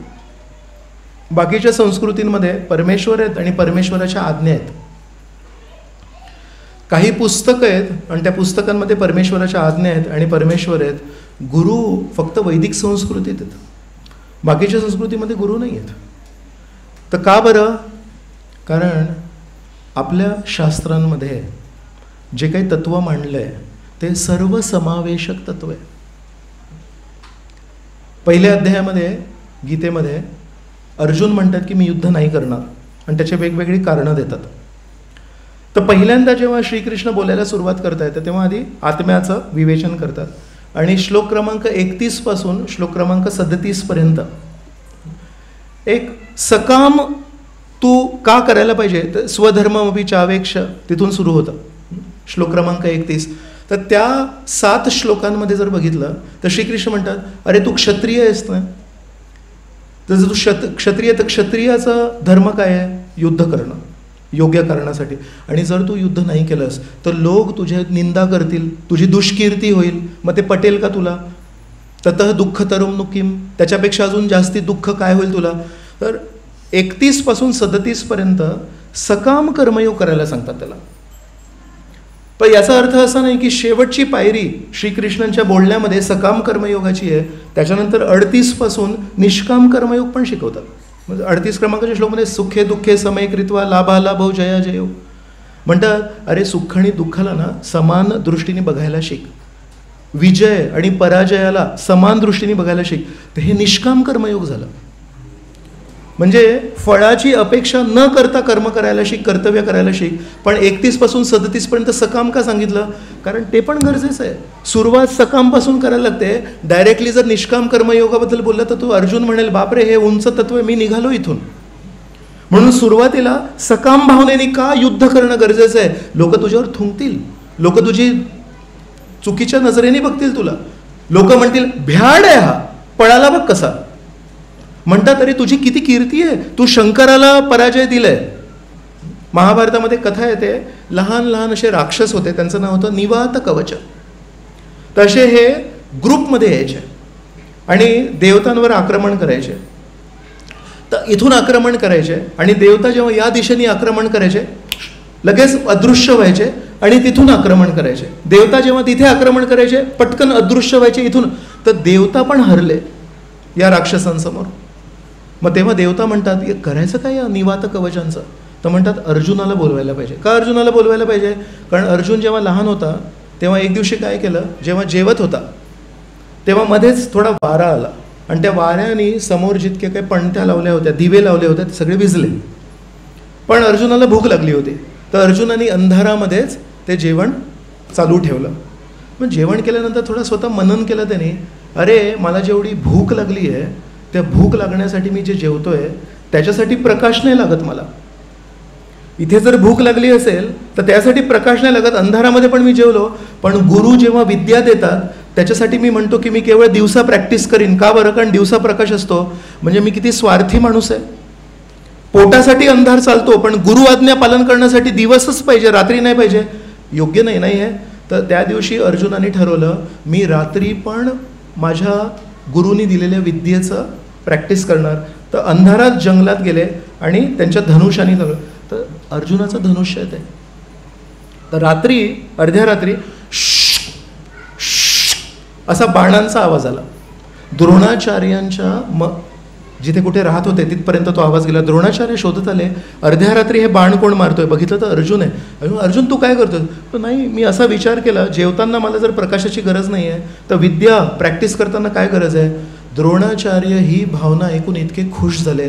द्रोणाचार्य म्हणाले तुला माझा आशीर्वाद. तर एकदा पुढे असा प्रसंग येतो जेव्हा बाकीचे सगळे जे विद्यार्थी होते ते द्रोणाचार्याला विचारतात तुमचं अर्जुनावर इतकं प्रेम काय आहे, तुम्ही त्याला काहीतरी फेवरेट आहे का ते तुमचं, तुम्ही पार्शालिटी करता का, भेदभाव करता का. गुरु कधीही शिष्यांमध्ये भेदभाव नाही करत. आपण आपल्या आचरणाने आपलं नशीब ठरवतो. तर अर्जुनाचा तो प्रामाणिकपणा होता, त्यांनी द्रोणाचार्यांचं मन जिंकलं. तर द्रोणाचार्य तेव्हा त्या शिष्यांना 2 कारणं सांगतात. पहिली गोष्ट म्हणजे त्याला श्रीकृष्णांवर प्रेम आहे, तो पहिला सद्गुण आणि तो सगळ्यात मोठा सद्गुण. म्हणून आपल्याकडून 1000 चुका झाल्या तरी चालतील पण श्रीकृष्णांवर प्रेम करणं आपण सोडू शकत नाही. म्हणून जो व्यक्ती श्रीकृष्णांवर प्रेम करतो त्याच्याकडून 1000 चुका झाल्या तरी चालतात. पण एखादा व्यक्ती असेल सद्गुणी असेल, व्यवहार कुशल असेल, पण जर त्याला श्रीकृष्णांवर प्रेम नाही तर तो किती मोठा कलंक आहे त्याच्यावर. का बरं? जो खाऊ घालतोय त्याच्याबद्दल प्रेम नाही आणि या जगातल्या लोकांशी चांगला वागतोय. हे कुठलं गणित आहे? तर द्रोणाचार्य म्हणतात अर्जुनाचा पहिला सद्गुण आहे की श्रीकृष्ण. दुसरी गोष्ट म्हणजे मी त्याला जे जे शिकवतो त्याच्याप्रती त्याला कृतज्ञता आहे आणि तो त्यामध्ये खोल जाण्यासाठी प्रयत्नशील असतो. तर हे निवात कवचांसोबत जेव्हा लढायचं होतं तेव्हा दृष्टी कामी नाही येणार. का? इथे येतात अदृश्य होऊन इथे येतात, अदृश्य होऊन इथे येतात. या निवात कवचांना मारायसाठी काय पाहिजे? कान तुमचे तीक्ष्ण पाहिजेत. का? कारण जरी ते इथे असले आणि अदृश्य होऊन तिथे गेले पण ध्वनी आहे ना ही पटकन ऐकू येते. तर एकट्या अर्जुनाला अंधारामध्ये अचूक बाण मारायची कला माहिती होती. का बरं? प्रामाणिकपणाने प्रॅक्टिस केली आणि गुरूंचा आशीर्वाद मिळाला. तर तेव्हा इंद्राने निवात कवचांना मारण्यासाठी अर्जुनाला बोलवलं होतं आणि अर्जुनाने एकट्याने त्या निवात कवचांना मारलं ज्यांना देवता पण मारू नाही शकले. तर श्रीकृष्ण तो मुद्दा इथे काढताना म्हणताय अरे तू शंकराला पराजय दिली, तू निवात कवचांना मारलंस आणि आता हे कर्ण, दुःशासन, दुर्योधन तुझ्यावर काय तुझी प्रशंसा करणार आहेत. तर याचा अर्थ श्रीकृष्ण खालून सुरुवात करतात. सकाम दृष्टीने पण युद्ध करणं गरजेचं आहे, निष्काम दृष्टीने पण युद्ध करणं गरजेचं आहे, भक्तीच्या दृष्टीने पण युद्ध करणं गरजेचं आहे. म्हणून हे अर्जुना युद्ध कर. तर श्रीकृष्ण सगळे मार्ग सांगतात आणि भक्त लोक काय करतात? भक्त लोक सांगतात इतका लांब लचक मार्ग घेऊ नको, श्रीकृष्णांसाठी, त्यांच्या प्रित्यर्थ, त्यांच्या प्रसन्नतेसाठी युद्ध कर. याच्यासाठी गुरु लागतात. तर म्हणून गुरु आपल्याला काय करतात? गुरु आपले हात नाही धरत, गुरु आपल्याला मार्ग दाखवतात. पण त्या मार्गावर फक्त दाखवून सांगत नाही आता तू चाल, मार्ग दाखवतात पण, आणि मार्गावर चालण्यासाठी प्रेरित पण करतात, आणि प्रेरणा देऊन पण आपले पाय हलत नाहीत कधी कधी. मग तेव्हा कडेवर घेऊन, कुशीत घेऊन पहिलं पाऊल पण चालतात आपल्यासाठी आणि म्हणतात बघितलं मी जो मार्ग सांगितला तो चांगला आहे, त्या दिशेने चालणं पण सोपं आहे, आणि मी पहिलं पाऊल पण घेतलं, आता माझ्या हातातून, कुशीतून आता उतर आणि मी तुझा बोट धरतो आणि पहिलं पाऊल तुला घ्यायचं आहे. अशा प्रकारे मार्गदर्शन करणं, प्रेरणा देणं, उत्साहवर्धन करणं आणि जिथे जिथे गरज असेल तिथे स्वतःच्या उदाहरणाने शिकवणं, हे सगळे गोष्टी एक गुरु करतात. गुरु बनण्यासाठी काय पात्रता आहे? श्री चैतन्य महाप्रभू आपल्याला म्हणतात किबा विप्र किबा न्यासी शूद्र केने नोय, जेई कृष्ण तत्ववेत्ता सेई गुरु होय. श्री चैतन्य महाप्रभू म्हणतात गुरु बनण्यासाठी एक संन्यासी होणं गरजेचं नाही, एक ब्राह्मण कुळामध्ये जन्म घेणं गरजेचं नाही, किंवा अमुक अमुक परिवारामध्ये जर तुम्ही जन्म घेतला असेल तर तुम्ही गुरु बनू नाही शकत असंही नाही. म्हणतात जेई कृष्ण तत्ववेत्ता, ज्याला श्रीकृष्णांचं तत्व माहिती आहे, श्रीकृष्णांचं तत्व ज्याला माहिती आहे तो गुरु बनू शकतो. तर साधारणपणे 3 प्रकारचे गुरु असतात. दोन वेगवेगळ्या गोष्टी येथे. एक जी व्याख्या आहे 3 गुरूंची ती आहे, एक असतात पथ प्रदर्शक गुरु, किंवा कधी कधी त्याला म्हणतात वर्तम प्रदर्शक गुरु. तर ते कोण आहेत? जे आपल्याला रस्ता दाखवतात. आपण कधी कोणाला जन्माष्टमीचा पोस्टर बघितला असेल बारामतीमध्ये, आणि तिथे लिहिलेलं असतं पत्ता काय आहे, अमुक अमुक पत्ता आहे. तर ज्या व्यक्तीने आपल्याला ते मार्गदर्शन केलं की या या एरियामध्ये असं मंदिर आहे आणि त्या मंदिरामध्ये असं काही काही कार्यक्रम होत असतो, तो व्यक्ती स्वतः येतो का कार्यक्रमाला माहीत नाही, गरजेचं आहे का नाही, शक्य नाही, पण त्यांनी आपल्याला रस्ता दाखवला, त्यांनी आपल्याला पत्ता दिला, तर तो वर्तम प्रदर्शक गुरु. एकदा प्रभुपाद आपल्या एका शिष्याच्या घरी गेले, तर त्यांनी त्याच्या देवघरामध्ये राधाकृष्णांचा फोटो होता आणि खाली एका महिलेचा फोटो होता. तर प्रभुपादांनी विचारलं हे कोण आहेत? तर म्हणाले हे माझे पथप्रदर्शक गुरु आहेत. तर म्हणतात कोण आहेत पथप्रदर्शक गुरु? म्हणे ह्या माझ्या पत्नी आहेत, यांनी इतका त्रास दिला, इतका त्रास दिला की मी अध्यात्मासाठी खूप निष्ठा झाली माझी, तर म्हणून हे पथप्रदर्शक गुरु आहेत माझे. धन्य तुम्ही लोक. दुसरे असतात ते असतात शिक्षा गुरु. मराठीमध्ये ज्याला शिकवण म्हणतात त्याला संस्कृत भाषेमध्ये शिक्षा म्हणतात. तर शिक्षा गुरु म्हणजे कोण? जे आपल्याला दैनंदिन जीवनामध्ये जे काही आपण शास्त्रांमध्ये ऐकतोय, वाचतोय, त्याला आपल्या दैनंदिन जीवनामध्ये कसं उतरवायचं ते शिकवतात. आणि तिसरे जे गुरु असतात त्यांना म्हणतात दीक्षा गुरु. तर दीक्षा गुरु म्हणजे कोण? जे आपल्याला गुरु शिष्य परंपरेशी जोडतात. गुरु शिष्य परंपरेचे ते अति पवित्र प्रतिनिधी असतात, आणि त्यांच्यामध्ये ती एक शक्ती आहे की त्यांच्यापर्यंत श्रीकृष्ण, ब्रह्मदेव, नारद मुनी, व्यास ऋषी, मध्वाचार्य, श्री चैतन्य महाप्रभू, विश्वनाथ चक्रवर्ती ठाकूर, बलदेव विद्याभूषण, नरोत्तम दास, मग जगन्नाथदास बाबाजी महाराज, गौर किशोरदास बाबाजी महाराज, भक्ती सिद्धांत सरस्वती, AC भक्तिवेदांत स्वामी श्रील प्रभुपाद, तर ती साखळी, कृपेची साखळी त्यांच्यापर्यंत आलेली आहे, आणि ती साखळी आपल्याला देत आहेत. आणि त्या कृपेच्या साखळीला धरून आपण पण या भवबंधनाच्या विहिरीमध्ये, काळोखामध्ये जे पडलेलो आहोत, आणि त्या विहिरीमध्ये पडून, पाणी नाही आहे त्या विहिरीमध्ये, आणि खालून ओरडतोय वाचवा वाचवा वाचवा, तर कोणीतरी एक गुरु आहेत ते ती एक दोरी खाली टाकतात, एक साखळी खाली टाकतात, खूप स्ट्रॉंग, कडक, शक्तिशाली साखळी. त्या साखळीला पकडून आपण बाहेर येऊ शकतो. तर ती साखळी टाकणारे जे गुरु आहेत ते दीक्षा गुरु. आणि जे आपल्याला पटवून देतात, आपण म्हणतो माहीत नाही साखळी धरू की नको धरू, धरली, आणि या माणसाने, या व्यक्तीने ती साखळी अशी वर खेचली, आणि अर्ध्या रस्त्यामध्ये त्याचा जर हात सुटला, तर विहिरीमध्ये मी खाली पडलोय, अर्धा असा गेलो, हवेत लटकतोय, आणि त्या व्यक्तीच्या हातामध्ये जर शक्ती नसेल आणि त्यांनी जर साखळी सोडली, परत मी आपट होईल, म्हणजे आदळ आपट होईल. तर मग ते शिक्षा गुरु सांगतात हे जे व्यक्ती दिसत आहेत ना वर, जे साखळी देत आहेत त्यांच्या हातामध्ये भरपूर शक्ती आहे. तू त्याचा संशय करू नको. तू ती साखळी नीट पकड आधी. तुझं काम काय आहे? तू फक्त साखळी धरून ठेव. तुला अजून काहीही करायचं नाही आहे. त्या व्यक्तीमध्ये शक्ती आहे की ती साखळी बरोबर अशी खेचून बाहेर काढेल आणि तुला सुखरूप त्या विहिरीतून बाहेर काढेल आणि तुला गंगे नदीमध्ये आंघोळ करेल, शिकवेल तुला. या कोरड्या विहिरीमध्ये तू पडला होतास. दुसरी एक व्याख्या आहे 3 प्रकारच्या गुरूंची. एक गुरु असतात ज्यांचे दोन्ही पाय हे आध्यात्मिक जगात आहेत. श्रीकृष्ण आणि श्रीकृष्णांच्या सोबत आध्यात्मिक जगतामध्ये राहणारे जे भक्त आहेत त्यांना म्हणतात नित्य सिद्ध भक्त. नित्य सिद्ध म्हणजे त्यांच्या मनामध्ये कधी चुकीचे विचार आलेच नाहीत. तर हे जे गुरु आहेत हे श्रीकृष्णांचे नित्य संगी आहेत, श्रीकृष्णांचे पार्षद आहेत. हे त्यांचे दोन्ही पाय आध्यात्मिक जगतात आहेत. कधीतरी आपली दयनीय परिस्थिती बघून त्या आध्यात्मिक जगतामध्ये 2 पाय असणारे गुरु 1 पाय असा लांब करून भौतिक जगतामध्ये टाकतात आणि आपल्याशी संपर्क गाठतात आणि आपल्याला हात देतात आणि आपल्याला आध्यात्मिक जगतामध्ये खेचतात. तर हे जे गुरु आहेत, जसं श्रील प्रभुपाद आहेत. श्रील प्रभुपादांना एकदा त्यांच्या शिष्यांनी विचारलं की प्रभुपाद, असा कुठला क्षण होता का की जेव्हा तुम्ही श्रीकृष्णांचं विस्मरण झालं?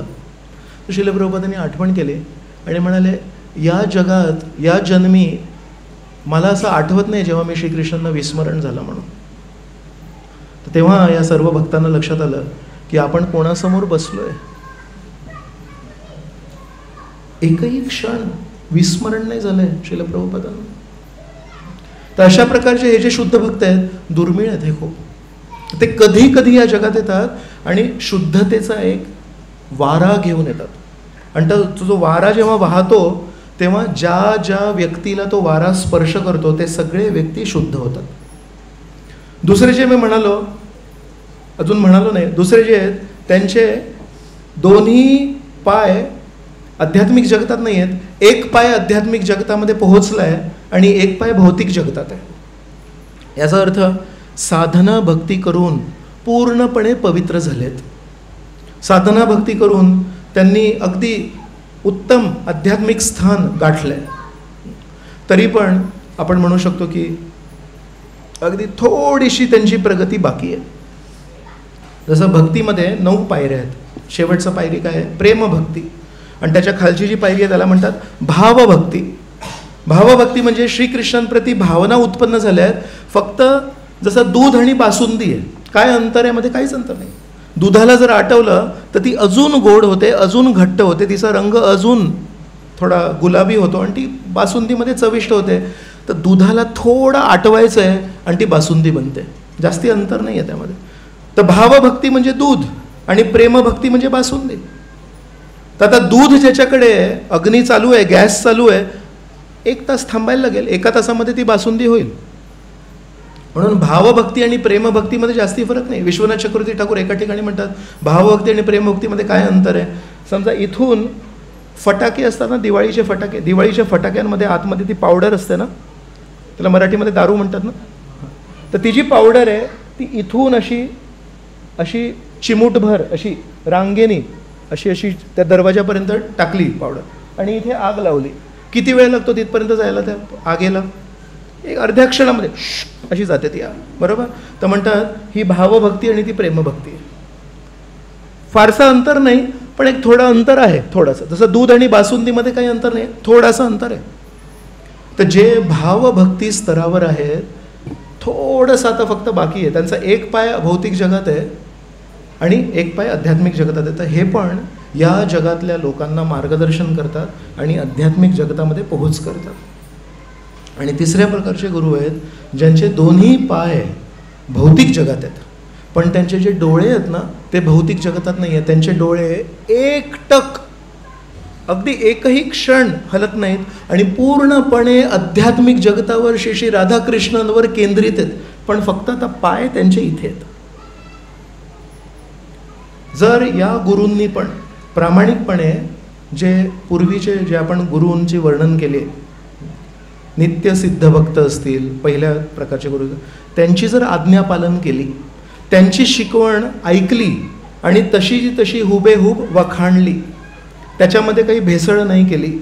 तर हे पण, कारण यांचे पाय भौतिक जगतात असतील पण डोळे आध्यात्मिक जगतावर आहेत, आणि आध्यात्मिक जगतामध्ये राहणारे नित्यसिद्ध भक्त श्रील प्रभुपाद त्यांनी जो मार्गदर्शन केलं आहे, त्यांनी जे तत्त्व सांगितले त्यांच्या पुस्तकानुसार शिकवत आहेत. तर यांच्या मार्गाचं अनुसरण जर आपण केलं तर ते पण आपल्याला आध्यात्मिक जगतामध्ये पोचवते.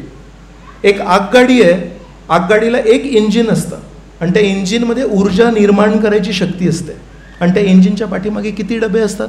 कधी कधी 30 डबे असतात. आणि ते 30 डबे आहेत, त्यांच्यामध्ये ऊर्जा निर्माण करायची शक्ती नाही आहे, त्यांच्यामध्ये ऊर्जा खर्च करायची शक्ती आहे. फक्त एक इंजिन आहे, तो ऊर्जा क्रिएट करतोय, निर्माण करतोय, आणि बाकी सगळे 30 डबे काय करत आहेत? ती निर्माण केलेली ऊर्जा आहे ती खर्च करत आहेत, त्याला ब्रेक लावत आहेत वजनाने आपल्या. पण त्या एका इंजिनमध्ये किती शक्ती असते? या 30 डब्यांना. इंजिनमध्ये किती लोक बसलेले असतात? 2 ड्रायव्हर फक्त. आणि या डब्यांमध्ये किती बसलेले असतात? प्रत्येक डब्यामध्ये 70-72 लोक बसलेले असतात. सामान वगैरे, ते सीट वगैरे, त्यांचं वजन खूप जास्ती असतं. त्या एका इंजिनचं जर वजन बघितलं आणि या 70 डब्यांचं, 30 डब्यांचं जर वजन बघितलं, त्या एका डब्याचं वजन पण त्या इंजिनपेक्षा जास्ती आहे, आणि असे 30 डबे आहेत, पण त्याच्यामध्ये अलौकिक शक्ती आहे ऊर्जा निर्माण करण्याची. तर 30 डबे आज आहेत, त्या 30 डब्यांना अजून 10 डबे जोडा. या एका इंजिनमध्ये इतकी शक्ती आहे, तो नुसती ऊर्जा निर्माण करतोय आणि पळत पळत पळत पळत धावत त्या 30-40 डब्यांना पण खेचून पूर्ण वेगाने तो करून घेऊन जातो. फरक नाही पडत त्या इंजिनला. तशा प्रकारे एक शुद्ध भक्त असतो फक्त. तो एक शुद्ध भक्त, आता फक्त आपल्याला ठरवायचं आहे की आपण हा हट्ट करू नये की मला त्या इंजिनच्या पाठीमागेच हात लावायचा आहे. त्या 30 डब्यांच्या पाठीमागे जरी आपण जुळलो, पण ते 30 डबे जे आहेत ते इंजिनला जुळलेले आहेत, तर आपण पण जाऊ शकतो. तर त्याच अनुषंगाने जे तिसरे जे गुरु सांगितले, त्यांचे पाय जरी भौतिक जगतामध्ये असले पण त्यांचे डोळे आध्यात्मिक जगतावर आहेत, आणि ते शुद्ध भक्तांचं मार्गाचं अनुसरण करत आहेत, ते पण आपल्याला भौतिक जगातून बाहेर आध्यात्मिक जगतामध्ये घेऊन जाऊ शकतात. तर म्हणून क्वालिफिकेशन म्हणजे पात्रता. पात्रता काय आहे? पात्रता जन्माची नाही आहे, पात्रता बुद्धीची नाही आहे, पात्रता आहे श्रद्धेची. श्रीकृष्णांनी गीतेमध्ये जे सांगितलं आहे त्याच्यामध्ये आपल्याला किती श्रद्धा आहे, आणि श्रीकृष्णांनी गीतेमध्ये जे सांगितलं आहे त्याच्यावर जे काही स्पष्टीकरण आपल्या आचार्यांनी दिलं आहे त्याच्यावर आपली किती श्रद्धा आहे, असं आहे. आपण बघतो श्रील प्रभुपादांनी एकदा एक उदाहरण दिलं की एक जहाज आहे, समुद्रामध्ये जहाज आहे, तर त्याचा एक कॅप्टन असतो, आणि तो कॅप्टन कुठे असतो? वर असतो. तो वरून सांगतो डावीकडे उजवीकडे, काय फोन सिस्टम असते, आणि खाली इंजिन असतं. त्या इंजिनला कधी कधी बंद करायला लागतं. जर खूप स्पीडनी जात असेल, चुकीच्या दिशेने जात असेल तर बंद करायला लागतं, किंवा कधी लेफ्ट राईट वगैरे. तर खाली एक माणूस असतो, त्या इंजिनला मागे दिशा देत असतो. तर कधी वरचा जो कॅप्टन आहे तो म्हणतो डावीकडे ने, तर तो त्या दिशेने त्या मोठ्या जहाजाला नेतो. आणि कधी कधी बघतो की अरे मला त्या समुद्रामध्ये ना तो एवढा मोठा जो असा तो बर्फाचा पर्वत असतो, हिमपर्वत असतो, तो दिसत नाही कधी कधी. तो अचानक दिसला तर वरून कॅप्टन म्हणतो उजवीकडे ने. आता तो जो खाली माणूस आहे ना त्याला समोर काहीच दिसत नसतं, कारण इंजिन खाली असतं, आजूबाजूला फक्त भिंत असते. तो म्हणतो मला कळत नाही, हे जे कॅप्टन आहेत आपले जहाजाचे, हे कधी डावीकडे कधी उजवीकडे, एक काहीतरी सांगा. तर जो त्या जहाजाच्या खाली आहे त्याला कळत नाही की डावीकडे आधी सांगितलं होतं, पण तिथे आता एक खूप मोठा अडथळा निर्माण झाला आहे, म्हणून कॅप्टनला सगळं दिसतंय. तर कॅप्टन आता उजवीकडे म्हणतात, तर उजवीकडे जायला पाहिजे आपण. ती जर श्रद्धा त्या इंजिनच्या माणसाला नसेल तर तो वादविवाद करतो कॅप्टनशी, आणि कॅप्टनशी जर वादविवाद केला मग कॅप्टन म्हणतो तुम्ही चालवा जहाज. आणि जेव्हा आपण कॅप्टन जेव्हा जहाज सोडून देतो त्याच्यानंतर मग तेवढा अनुभव नसतो. समुद्रामध्ये ते एवढ्या मोठ्या जहाजाला घेऊन जायचं सोपं काम नसतं. फक्त दिशेची गोष्ट नसते, लाटांना कसं सांभाळायचं, त्याचा तोल कसा सांभाळायचा, खूप मोठं विज्ञान आहे ते. पाण्यामध्ये कसं चालवायचं जहाज, हे रस्त्यावर ट्रक चालवण्यासारखं नाही आहे. विमानाला हवेत कसं चालवायचं हे पाण्यामध्ये जहाज चालवण्यापेक्षा खूप वेगळं आहे आणि रस्त्यावर ट्रक चालवण्यापेक्षा पूर्ण वेगळं आहे. वेगवेगळ्या गोष्टी आहेत ह्या, अनुभवाची गोष्ट आहे ती. श्रील प्रभुपादांनी अजून एक उदाहरण दिलं की समजा गुरूंनी आपल्याला सांगितलं मला पाणी आणून दे. आपण कधी कधी काय विचार करतो की नाही पाणी तर सगळेजण देतात, आपण दूध देऊ. पण पाण्याची तहान ही दुधाने कधी जात नाही. तर श्रील प्रभुपाद म्हणाले जेव्हा गुरु आपल्याला म्हणतात की मला पाणी आणून दे तर आपण पाणीच आणून द्यायला पाहिजे. हां, पण विचारू शकतो आपण, एक विचारणा करू शकतो की माझ्याकडे दूध पण तयार आहे आणि जर तुमची इच्छा असेल तर मी दूध देऊ शकतो.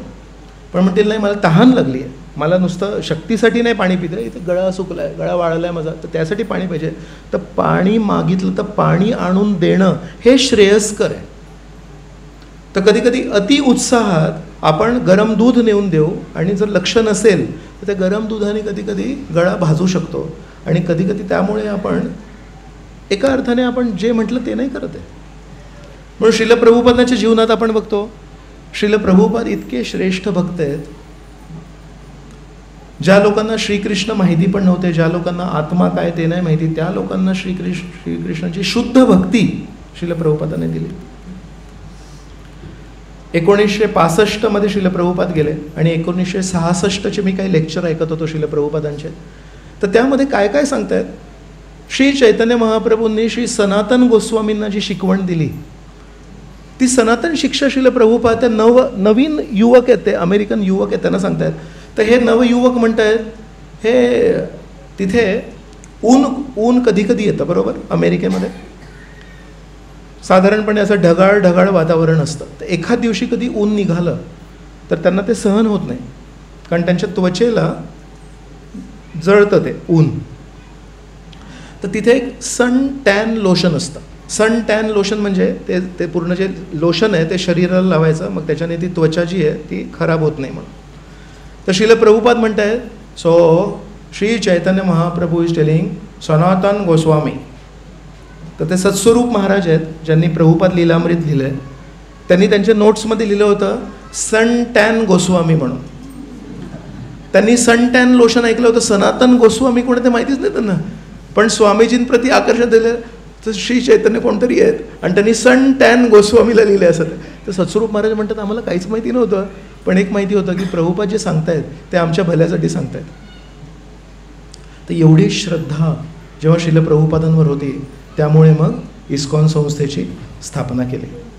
आणि श्रील प्रभुपादांनी आपल्याला काय शिकवलं की श्रील प्रभुपाद म्हणतायत इतके श्रेष्ठ भक्त आहेत की अशा नवीन लोकांना पण त्यांनी शुद्ध भक्ती शिकवली. त्यांनी कधी वृंदावनामध्ये झाडाझुडपांमध्ये राधाकृष्णांना शोधण्यासाठी कधी शिकवलं? कधी कुठलं भजन आठवत आहे तुम्हाला?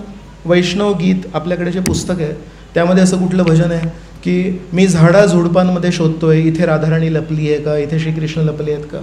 कुठल्या पुस्तकांच्या तात्पर्यामध्ये अनेक भक्तांनी या कोविड पिरियडमध्ये पूर्ण भागवत पूर्ण चैतन्य चरितामृत वाचून काढलं आहे झूमवर. तर इथे जर उपस्थित असेल तर त्यांना पण मी प्रश्न विचारतो आहे. कुठल्या एका तात्पर्यामध्ये असं दिसलं की श्रील प्रभुपाद म्हणतात जीवनाचं लक्ष आहे वृंदावनाच्या झाडाझुडपांमध्ये, यमुने नदीच्या काठावर, गोवर्धन पर्वताच्या जवळ श्रीकृष्णांना शोधणं किंवा श्रीमती राधाराणींना शोधणं. संस्कार चॅनल आहे ना, भक्ती चॅनल, असे टी व्हीवर चॅनल्स आहेत ना काही काही भक्ती मार्गाचे, तर त्याच्यावर असंख्य प्रवचन चालू असतात. आणि त्या प्रवचनामध्ये कधी कधी कोणी साधू पुरुष असतील खूप भाव विभोर होऊन हार्मोनियम घेऊन मैं तो कान्हा का मैं तो कान्हा का असं सगळं भजन गातील, इथून अश्रू पण वाहतील. श्रील प्रभुपादांच्या पुस्तकांमध्ये तुम्हाला ते कधी दिसणार नाही. पण हे पण आपल्याला बघायला पाहिजे की मैं कान्हा का मैं राधा का असं बोलणाऱ्या लोकांना त्या कान्हानी आणि त्या श्रीकृष्ण राधाराणींनी किती शक्ती संचारित केली भक्ती मार्गाचा प्रसार करण्यासाठी. किती लोकांना भक्ती दिली या लोकांनी जे म्हणतायत मैं कान्हा का, मी अजून कोणाचा नाही आहे, मी कान्हाचा डायरेक्ट एकच आता श्रीकृष्ण, मेरे तो गिरधारी गोपाल दूसरं नो कोई, भजन आहे फेमस. अशा प्रकारे लोकांनी अनेक भजन गायले आहेत. पण त्या लोकांना त्या श्रीकृष्णांनी शक्ती किती दिली की पूर्ण जगामध्ये कृष्ण भक्ती प्रचार करण्याची किंवा कृष्ण नाम गो मांस भक्षण करणाऱ्या पापी लोकांच्या जिभेवर हरिनाम देण्याची शक्ती दिली का यांना? ती जी विशेष शक्ती आहे, गौरवाणी प्रचारिणे. पूर्ण पृथ्वीवर श्री चैतन्य महाप्रभूंची वाणी कोणी स्थापित केली? श्रीला AC भक्तिवेदांत स्वामी प्रभुपाद. ते स्वामी प्रभुपाद कधीच आपल्या पुस्तकांमध्ये हे लिहित नाहीत की मला कुंज वनामध्ये, गोवर्धनाच्या वनामध्ये, यमुने नदीच्या पाण्यामध्ये मी राधाराणीला शोधतोय, श्रीकृष्णांना शोधतोय. श्रीला प्रभुपादांच्या संपूर्ण जीवनाचा जर सारांश द्यायचा असेल तर बघा, तुम्हाला पटतंय का मी काय म्हणतोय ते? 1896चा जन्म आहे प्रभुपादांचा. लहानपणी 8 वर्षाचे होते तेव्हा वडिलांकडे काय हट्ट केला की जगन्नाथ बलदेव सुभद्राची मला रथयात्रा करायची आहे. जेव्हा ग्रॅज्युएशन झालं, डिप्लोमा मिळाला, तेव्हा पहिली जेव्हा सुट्टी लागली त्यांना, तेव्हा त्या रात्री कलकत्त्यावरून रेल्वेनी प्रभुपाद जगन्नाथपुरीला गेले. आयुष्यभर वाट बघत होतं की जगन्नाथपुरीला कधी जाईन जगन्नाथ. जशी ग्रॅज्युएशन झालं त्या दिवशी रात्रीची ट्रेन पकडून जगन्नाथपुरीला गेले. नंतर लग्न वगैरे झालं, विवाह झाला वगैरे, मुलं झाले. 1922मध्ये, ते किती वय आहे त्यांचं? 1922मध्ये 26 वयी त्यांच्या गुरु महाराजांनी त्यांना आज्ञा दिली, तू सुशिक्षित युवक आहेस, तू इंग्रजी भाषेमध्ये प्रचार कर म्हणून. त्या दिवसापासून श्रील प्रभुपादांनी फक्त एकच गोष्ट ठेवली की मला इंग्रजी भाषेमध्ये प्रचार करायला माझ्या गुरु महाराजांनी सांगितलं.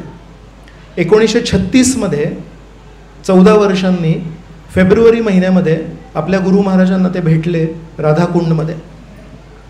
तेव्हा पण भक्तिसिद्धांत सरस्वती म्हणाले की माझं जे गौडीय मठ आहे आगून ज्वलबे, माझ्या गौडीय मठामध्ये माझे जे शिष्य आहेत ते एकमेकांशी भांडत आहेत, ही रूम माझी, ही रूम माझी. तर म्हणतात माझं जे मठ आहे त्याला आग लागली आहे, पण तुला जर कधी पैसे मिळाले तर तू इंग्रजी भाषेमध्ये पुस्तकं लिही आणि त्याच्यामध्ये तुझं पण भलं होईल आणि संपूर्ण जगाचं भलं होईल. हे फेब्रुवारी महिन्यामध्ये बोलले आणि डिसेंबर 31 तारखेला भक्तिसिद्धांत सरस्वती या जगातून निघून गेले. त्या दिवसापासून श्रील प्रभुपादांनी किती काय प्रयत्न केले.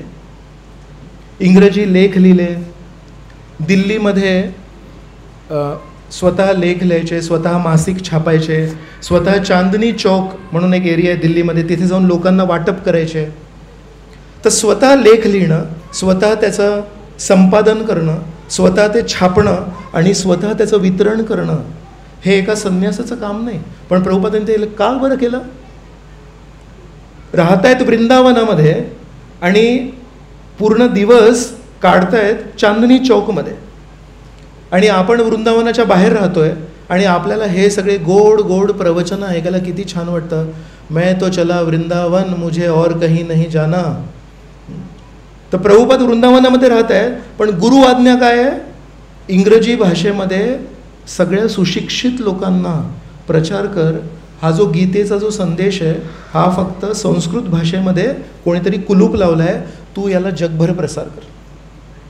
तर गुरु आज्ञेला प्राधान्य दिलं आणि वृंदावनामधले जे 1000 साधू होते ज्यांनी शपथ, आजही वृंदावनामध्ये साधू आहेत ज्यांनी शपथ घेतली आहे वृंदावनाच्या सीमेला मी बाहेर नाही जाणार. जसं सीतादेवीनं लक्ष्मण रेखा दिली होती तसं यांनी आपणहून एक सीमा लावली आहे, मी वृंदावनाच्या बाहेरमध्ये नाही जाणार. का बरं? कारण एक आश्वासन दिलं आहे आपल्याला, ज्याचा मृत्यू वृंदावनामध्ये होतो त्याला गोलोक वृंदावन प्राप्त होतं. तर माझा जर मृत्यू वृंदावनामध्ये झाला तर मला गोलोक वृंदावन मिळेल या आशेने लोक वृंदावन सोडून जात नाही आहेत. आणि श्रील प्रभुपाद जे वृंदावनामध्ये राहत आहेत, गुरु आज्ञा पालन करण्यासाठी रोज दिल्लीला प्रवास करत आहेत आणि लेख लिहित आहेत आणि लोकांना ते लेख वाटप करण्याचा प्रयत्न करत आहेत. असं करता करता 1960 झाले. 1959मध्ये श्रील प्रभुपादांनी संन्यास स्वीकार केला. रूप गोस्वामी गौडीय मठ प्रयागला आहे, हे केशवजी गौडीय मठ मथुरेला. सो मथुरेला जेव्हा संन्यास घेतला तेव्हा त्यांचे गुरुबंधू होते मुनी महाराज म्हणून त्यांना नाव मिळालं, आणि AC भक्तिवेदांत स्वामी प्रभुपाद या दोघांना संन्यास मिळाला. आणि त्यांना संन्यास दिला भक्ती प्रज्ञान केशव महाराजांनी. तर भक्ती प्रज्ञान केशव महाराजांनी या दोघांना संन्यास दिला आणि नंतर सांगितलं तुम्ही पण 2 शब्द काहीतरी बोला. तर मुनी महाराज जे आहेत त्यांनी बंगला भाषेमध्ये प्रवचन दिलं आणि AC भक्तिवेदांत स्वामी प्रभुपादांनी इंग्रजी भाषेमध्ये प्रवचन दिलं. आणि जसं AC भक्तिवेदांत स्वामी प्रभुपादांनी इंग्रजी भाषेमध्ये प्रचार सुरू केला, आजूबाजूला सगळे त्यांचे गुरुबंधू बसले होते, सगळेजण तोंड वेडवाकडं करू लागले. काय समजतं ते स्वतःला? आम्ही बंगाली, गुरु बंगाली, हे दुसरे तुमच्यासोबत ज्यांना संन्यास दीक्षा मिळाली ते पण बंगाली, सगळेजण बंगालीमध्ये बोलत आहेत. हा कोण शहाणा आला? पण प्रभुपाद काय म्हणत होते? प्रभुपाद म्हणत होते, मी शहाणा की नाही शहाणा हे सिद्ध करायला मी जन्म नाही घेतला आहे. मी हुशार की हे दर्शवण्यासाठी मी जन्म नाही घेतला आहे. मी जन्म घेतला आहे गुरु आज्ञा पालन करण्यासाठी. म्हणून माझा शहाणपणा दाखवण्यासाठी मी इंग्रजीत नाही बोलत आहे. मला गुरु महाराजांनी सांगितलं आहे इंग्रजी भाषेत प्रचार कर, इंग्रजी भाषेत. तर 1922 पासून 1959 पर्यंत इथे तेच फिरत आहे, इंग्रजी भाषेमध्ये प्रचार करायचा आहे. त्याची पूर्वतयारी म्हणून ज्या दिवशी संन्यास मिळाला, सर्व गुरुबंधूंच्या समक्ष सर्व गुरुबंधूंचं तोंड वेडवाकडं झालं की हे स्वतःला काय समजतात, पण तरी श्रील प्रभुपादांनी इंग्रजी भाषेमध्येच प्रचार केला. त्यामध्ये भावना काय होती? गुरु आज्ञेला वर्चस्व दिलं. आणि अशा प्रकारे अनेक प्रयत्न करून 1965 मध्ये एका मालवाहक जहाजावर बसून हे श्रील प्रभुपाद जेव्हा अमेरिकेला गेले तेव्हा एका झाडाखाली बसून एक टाळ घेऊन खिशामध्ये एक दमडी नसताना हरे कृष्ण अशा प्रकारे कीर्तन करून लोकांना एकत्र करून 108 मंदिरं भारतात नाही, भारताच्या सीमेबाहेर बांधून या जगातून 5000 शिष्यांना दीक्षा देऊन आणि त्या शिष्यांना इतर लोकांना दीक्षा देण्याची ट्रेनिंग देऊन, प्रशिक्षण देऊन या जगातून निघून गेले. आणि मागे खूप मोठा भक्तीचा वारसा सोडून गेलेत आणि त्यामध्ये आपणही भाग घेतोय. आता तर 1922 पासून 1977 पर्यंत जेव्हापर्यंत प्रभुपाद होते, कधीही वृंदावनामध्ये झाडाझुडपांमध्ये, यमुने नदीच्या काठावर, गोवर्धन पर्वताच्या गुफांमध्ये श्रीकृष्णांना कधी शोधलं नाही श्रील प्रभुपादांनी. आणि म्हणून त्यांच्या प्रवचनांमध्ये, त्यांच्या पुस्तकांमध्ये, त्यांच्या स्वतःच्या उदाहरणामध्ये तुम्हाला कधी हे तत्त्व सापडणार नाही. त्यांनी आपल्याला स्व उदाहरणाने काय शिकवलं? गुरु आज्ञा पालन जर आपण नीट केलं, आपल्याला श्रीकृष्णांना शोधायची गरज नाही आहे, श्रीकृष्ण आपल्याला शोधतील. जे श्रीकृष्णांना प्रिय आहेत त्यांना जर आपण प्रसन्न केलं तर आपलं शिफारस पत्र जातं श्रीकृष्णांकडे आणि श्रीकृष्ण म्हणतात, अरे हा मला इतका प्रिय आहे, याने तुझं शिफारस पत्र दिलं, मग तुला शोधायला यायलाच पाहिजे. आपल्या राज्याचे जे मुख्यमंत्री आहेत, देशाचे जे पंतप्रधान आहेत, त्यांना जर भेटायचं असेल आपल्याला किती अतोनात प्रयत्न करायला लागतील, किती विलक्षण कार्य करायला लागेल विचार करा. पण समजा त्यांच्या ओळखीच्या कुठल्या एका व्यक्तीला जर सांगितलं की असं असं माझा एक प्रकल्प आहे बारामतीमध्ये आणि त्यांच्या आशीर्वाद जर मिळाले तर आपण चांगलं काही करू शकतो, त्यांना जर आपल्याला भेटायची इच्छा झाली तर कुठला अडथळा आहे मध्ये? कोणाची परमिशन घ्यायला लागेल? आणि आपल्याला जर स्वकार्याने जर कोणाला भेटायचं असेल तर तो मार्ग किती दुष्कर आहे, तो किती कठीण आहे. म्हणून भक्ती सिद्धांत सरस्वतींनी AC भक्तिवेदांत स्वामी प्रभुपादांना हे शिकवलं होतं, परमेश्वराला बघायचा कधी प्रयत्न करू नको, पण असं काहीतरी कर जेणेकरून परमेश्वराला तुला बघायची इच्छा होईल. छोटंसं वाक्य आहे, पण आपलं धार्मिक जी काही आस्था आहे आणि धार्मिक जे काही दृष्टिकोन आहे ते पूर्णपणे बदलण्याची शक्ती या एका वाक्यामध्ये. आयुष्यभर आपण परमेश्वराला मंदिरामध्ये शोधत होतो आणि प्रभुपाद म्हणतायत मंदिरामध्ये परमेश्वराला शोधू नको, आपल्या जीवनात असं काहीतरी कर की परमेश्वर म्हणतील हा कोण आहे, जो आपल्या जीवनामध्ये माझे जे प्रियजन आहेत त्यांना जे आवडेल, त्यांच्या प्रसन्नतेला यांनी एवढं वर्चस्व दिलं आहे, याला भेटायला पाहिजे, याला कृपा द्यायला पाहिजे, याच्या जीवनामध्ये जे अडथळे आहेत ते मला काढायला पाहिजेत. म्हणून गुरु असणं काय किती महत्त्वाचं आहे ते आपण आधी चर्चा केली आणि नंतर आपण हे बघतोय की गुरूंनी श्रील प्रभुपादांनी आपल्याला काय शिकवलं. म्हणून श्रील प्रभुपाद आचार्य जे म्हणतोय ना, प्रवचन कसे द्यायचे फक्त या गोष्टीचे आचार्य नाही आहेत. गरिबीमध्ये परमेश्वरावर कशी श्रद्धा ठेवायची केवळ याचे आचार्य नाही आहेत. हे पण शिकवत आहेत की जीवनामध्ये काय गोष्टीला प्राधान्य द्यायचं आहे. तर पूर्ण आयुष्यभर आपल्याला श्रील प्रभुपादांनी ते शिकवलं. तर भागवतामध्ये एक वर्णन, तर 6व्या स्कंदामध्ये इंद्र सर्व देवतांचे राजे आसनस्थ आहेत, समोर अप्सरा नृत्य करतायत, गंधर्व खूप सुंदर आलाप लावतायत, बाकीचे काही लोक आहेत ते छान काही काही वाद्य वाजवत आहेत आणि भरपूर असे देवी देवता बसून इंद्रदेवांची प्रशंसा करत आहेत. आणि या सगळ्या वातावरणामध्ये जेव्हा सर्व लक्ष इंद्राकडे आहे तेव्हा इंद्राचे गुरु बृहस्पती त्या ठिकाणी त्या सभेत येतात. तर इंद्र बघतात की माझे गुरु आलेत, त्यांचं लक्ष जातं तिकडे. पण एका क्षणासाठी, कारण सगळेजण इंद्राकडे बघत असतात, सगळेजण इंद्राची वाहवा करत असतात, एका क्षणासाठी त्यांचं दुर्लक्ष होतं गुरूंकडे. तर बघतात आले, ठीक आहे, दुसरीकडे बघतात आणि एका क्षणामध्ये लगेच लक्ष येतं की गुरु आले आहेत, उठून तरी नमस्कार तरी करायला पाहिजे. तेवढ्यामध्ये बृहस्पती निघून जातात. बृहस्पतींना लक्षात येतं आता याला इतकं यश मिळालं आहे, इतकं ऐश्वर मिळालं आहे की आता याला नमस्कार करायची अजिबात इच्छा नाही. नमस्कार फक्त सगळं थांबवून गुरुपूजा करायची इच्छा नव्हती, नमस्कार.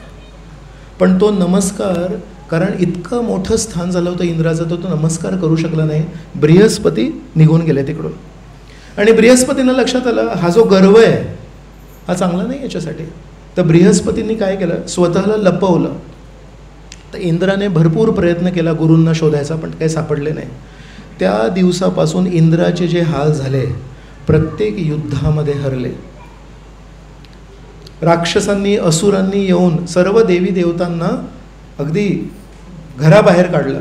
आणि तेव्हा इंद्रांना लक्षात येतं कालपर्यंत आमच्याकडे एवढी शक्ती होती आणि आज घर बसल्या हे असुर येत आहेत आणि आम्हाला बाहेर काढत का बरं. तर ब्रह्मदेवांकडे गेले. तर ब्रह्मदेव म्हणाले इतक्यात तू गुरूंची अवहेलना केलीस का कधी. तर म्हणतात हो खरी गोष्ट आहे, मी चुकीचं काही बोललो नाही त्यांना. आपल्याला वाटतं अवहेलना करणं म्हणजे काय, काहीतरी अपशब्द बोलणे, अपमानास्पद वागणे. तर गुरूंसाठी अवहेलना करणं म्हणजे काय, काही बोलायची गरज नाही आहे, काही करायची गरज नाही आहे. जे करण्याजोगं आहे ते नाही केलं ती अवहेलना आहे. जो जितक्या मोठ्या स्तरावर आहे तितकं आपल्याला अजून संवेदनशील राहणं गरजेचं आहे. साधारण व्यक्तीशी, रस्त्यावरच्या साधारण व्यक्तीशी आपण जरी संवेदनशील नसलो तरी चालतं, पण घरी आपल्यासोबत जे राहत आहेत त्यांच्याशी जर आपण असंवेदनशीलपणे वागलो तर घरी वातावरण कसं बदलतं.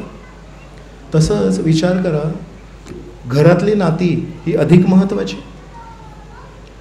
बाजारामध्ये आपण जे विकत घेतोय ती नाती कमी महत्त्वाची, आणि रस्त्यावर फक्त ये जा होते रस्त्यावर ज्या लोकांची ते नातं तर अजून कमी महत्त्वाचं. या दृष्टीने जर बघितलं, आपल्याला जे भौतिक जगातून आध्यात्मिक जगाला जाण्याचं मार्गदर्शन करतायत त्यांच्याशी आपण किती संवेदनशीलपणे वागायला पाहिजे. तर इंद्राने त्यांना वाईट नाही बोलले, इंद्राने त्यांच्याशी वाईट वागले नाही, त्यांना नमस्कार नाही केला. त्याच्यामुळे बृहस्पतीने पण काही शाप नाही दिला. बृहस्पती फक्त तिथे निघून गेले. याच्या स्वतःच्या त्या चुकीच्या वृत्तीमुळे याचे एक एक एक एक गोष्ट वाईट झाली. एक आपल्या गुरुशिष्य परंपरेमध्ये एक रसिकानंद प्रभू आहेत. तर एकदा एक रसिकानंद प्रभू एका राजाच्या सभेत गेले आणि त्यांना काहीतरी मार्गदर्शन करत होते. मार्गदर्शन करता करता हे राजा ऐकतायत आणि तेवढ्यामध्ये एक मंत्री आले आणि काहीतरी मॅनेजमेंट रिलेटेड काहीतरी बोलले. तर ते बोलतायत, तर यांनी रसिकानंद प्रभूंकडे दुर्लक्ष केलं आणि यांच्याशी बोलायला लागले की अच्छा काय झालं, काय नियोजन वगैरे झालं. तर रसिकानंद प्रभू उठले आणि त्यांच्या कपाळावर त्यांनी असा एक मार दिला, असं जोरात मारलं त्याला. तर तो जो राजा होता तो बेशुद्ध पडला. काही वेळानंतर जेव्हा शुद्धीवर आला तेव्हा रडू लागला. तर रसिकानंद प्रभूंना वाईट वाटलं की मी याला मारलं, त्याचं लागलं. तर म्हणून राजा तुला मी इतक्या जोरात मारलं का, तू रडतोयस. तो म्हणतो नाही, मी त्याच्यामुळे नाही रडत आहे, मलाही लक्षात आलं की मी तुमच्याकडे दुर्लक्ष करून या क्षणभंगूर राज्यामध्ये छोटंसं वर खाली रोजच होत असतं. आज तुम्ही माझ्या राज्यात आला, तुम्ही माझ्या सभेत आला, तुम्ही मला मार्गदर्शन करतायत आणि ते सोडून जी रोजची घटना आहे, इथे हे झालं तिथे हे झालं, याने याला मारलं त्याने त्याची जमीन हडपली, रोजच्या गोष्टी आहेत, हे आज ऐकायची गरज होती मला तुमच्या उपस्थितीमध्ये. मला तुम्ही वेदना नाही दिली, मी तुम्हाला वेदना दिली. तुम्ही माझ्याशी बोलताय आणि मी तुमच्याकडे दुर्लक्ष केलं, तर मी तुम्हाला काय वेदना दिली हे आठवून मला रडू येत आहे. जेव्हा महाभारताचं युद्ध सुरू होतं त्याच्यामध्ये बलरामजींनी भाग नाही घेतला, कारण बलरामजींचे एक शिष्य दुर्योधन आहेत. दुर्योधनांचे गुरु कोण आहेत? गदा कलेमध्ये बलरामजी आहेत. तर बलरामजी निघून गेले, म्हणाले हे पण प्रिय हे पण प्रिय म्हणून. तर बलरामजी त्यावेळेस तीर्थस्थळांना भ्रमण करत होते.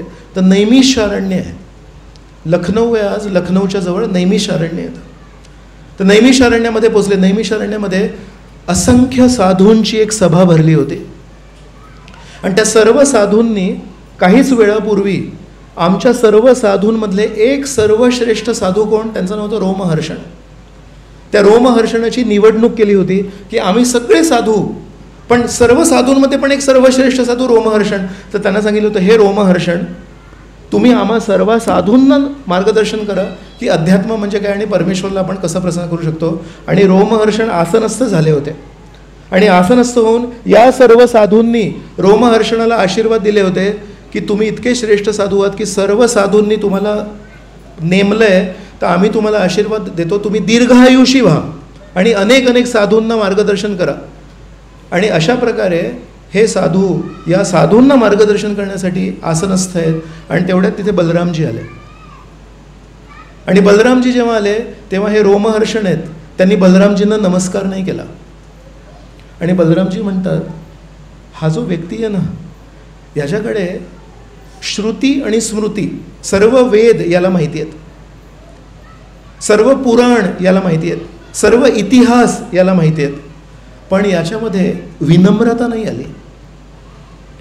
या जगाचं दुर्दैव आहे की आपल्याकडे सद्गुण येतात गुरुकृपेने, आपल्या श्रेष्ठजनांच्या कृपेने. आपल्या श्रेष्ठजनांनी आपल्याला शिकवलं आहे ते अंगीकार जेव्हा आपण करतो तेव्हा आपल्यामध्ये काही सद्गुण येतात.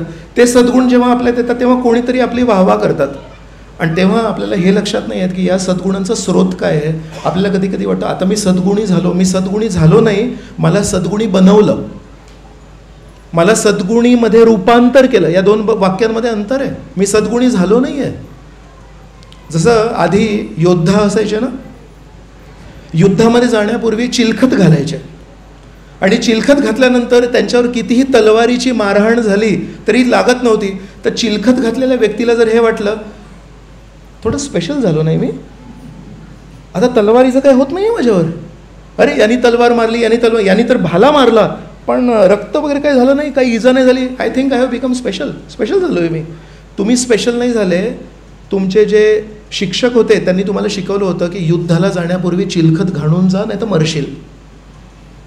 तर म्हणून श्रेय, आपलं शरीर परिवर्तन नाही झालं आहे, योग्य व्यक्तीने आपल्याला चिलखत घालायला शिकवलं आहे, त्याचं श्रेय आहे ते. तसं गुरुकृपेने आपल्याला कधी सद्गुण येतात, ते सद्गुण तिसरे कोणीतरी व्यक्ती म्हणतात आणि म्हणतात, अरे तू बदललास रे, आधी तू रागीट होतास, आता तुला राग येत नाही, आधी तू कसा बोलायचास आता एकदम सज्जनासारखा बोलतोस.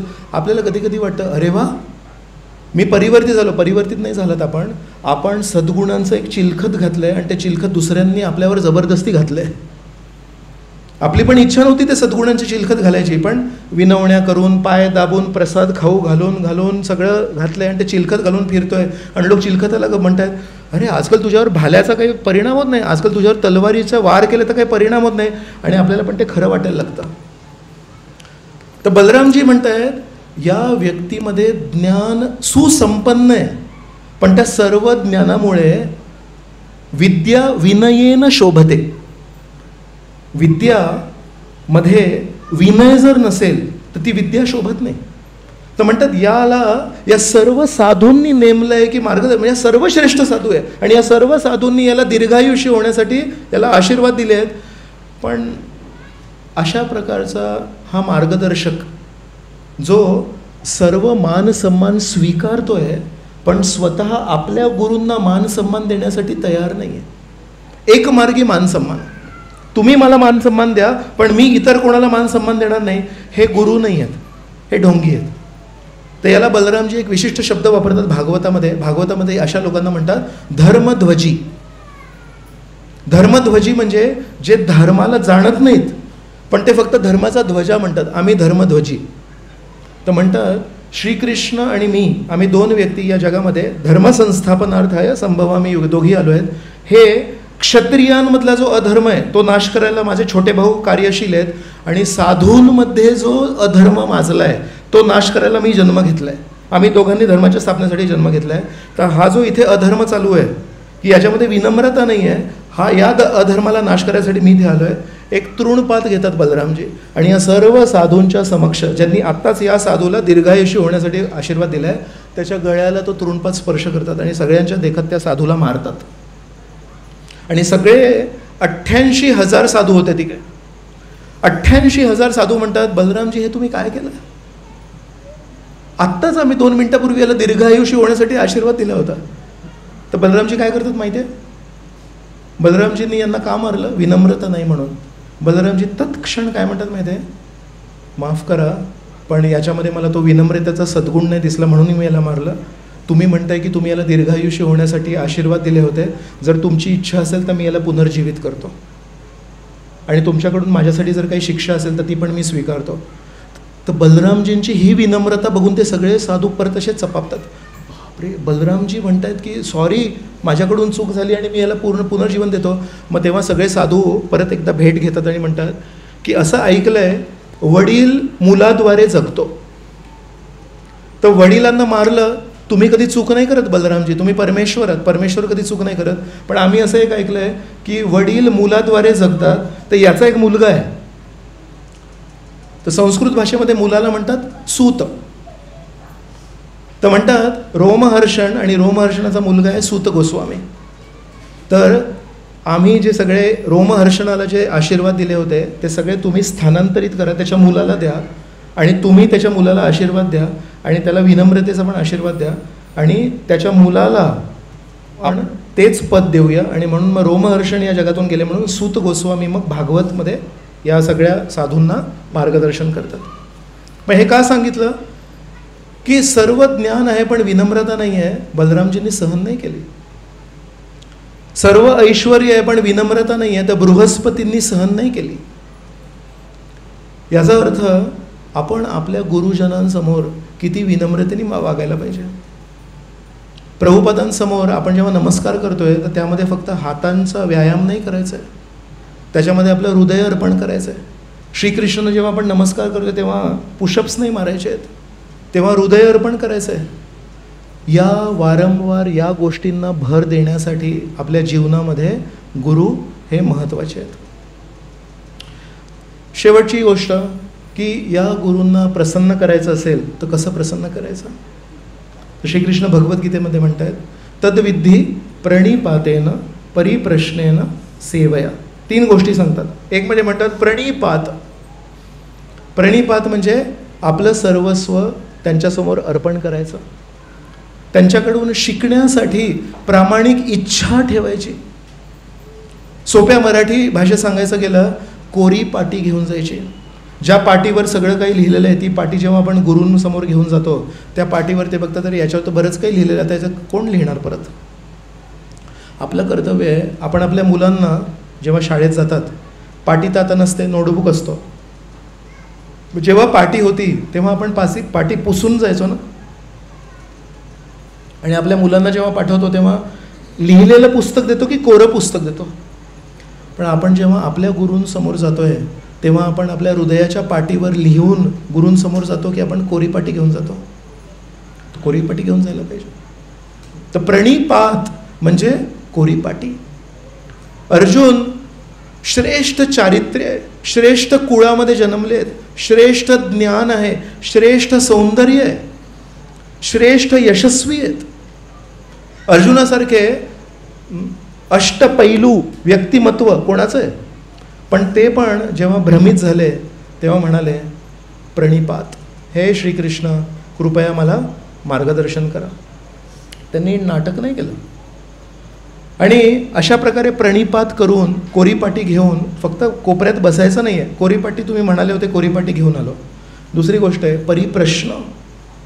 परिप्रश्न म्हणजे माझ्या जीवनामध्ये काय अडचणी आहेत, माझ्या जीवनामध्ये काय समस्या आहेत, या समस्यांवर आध्यात्मिक निराकरण काय आहे, सामाजिक दृष्टीने काय निराकरण आहे ते गुरूंना विचारायची गरज नाही.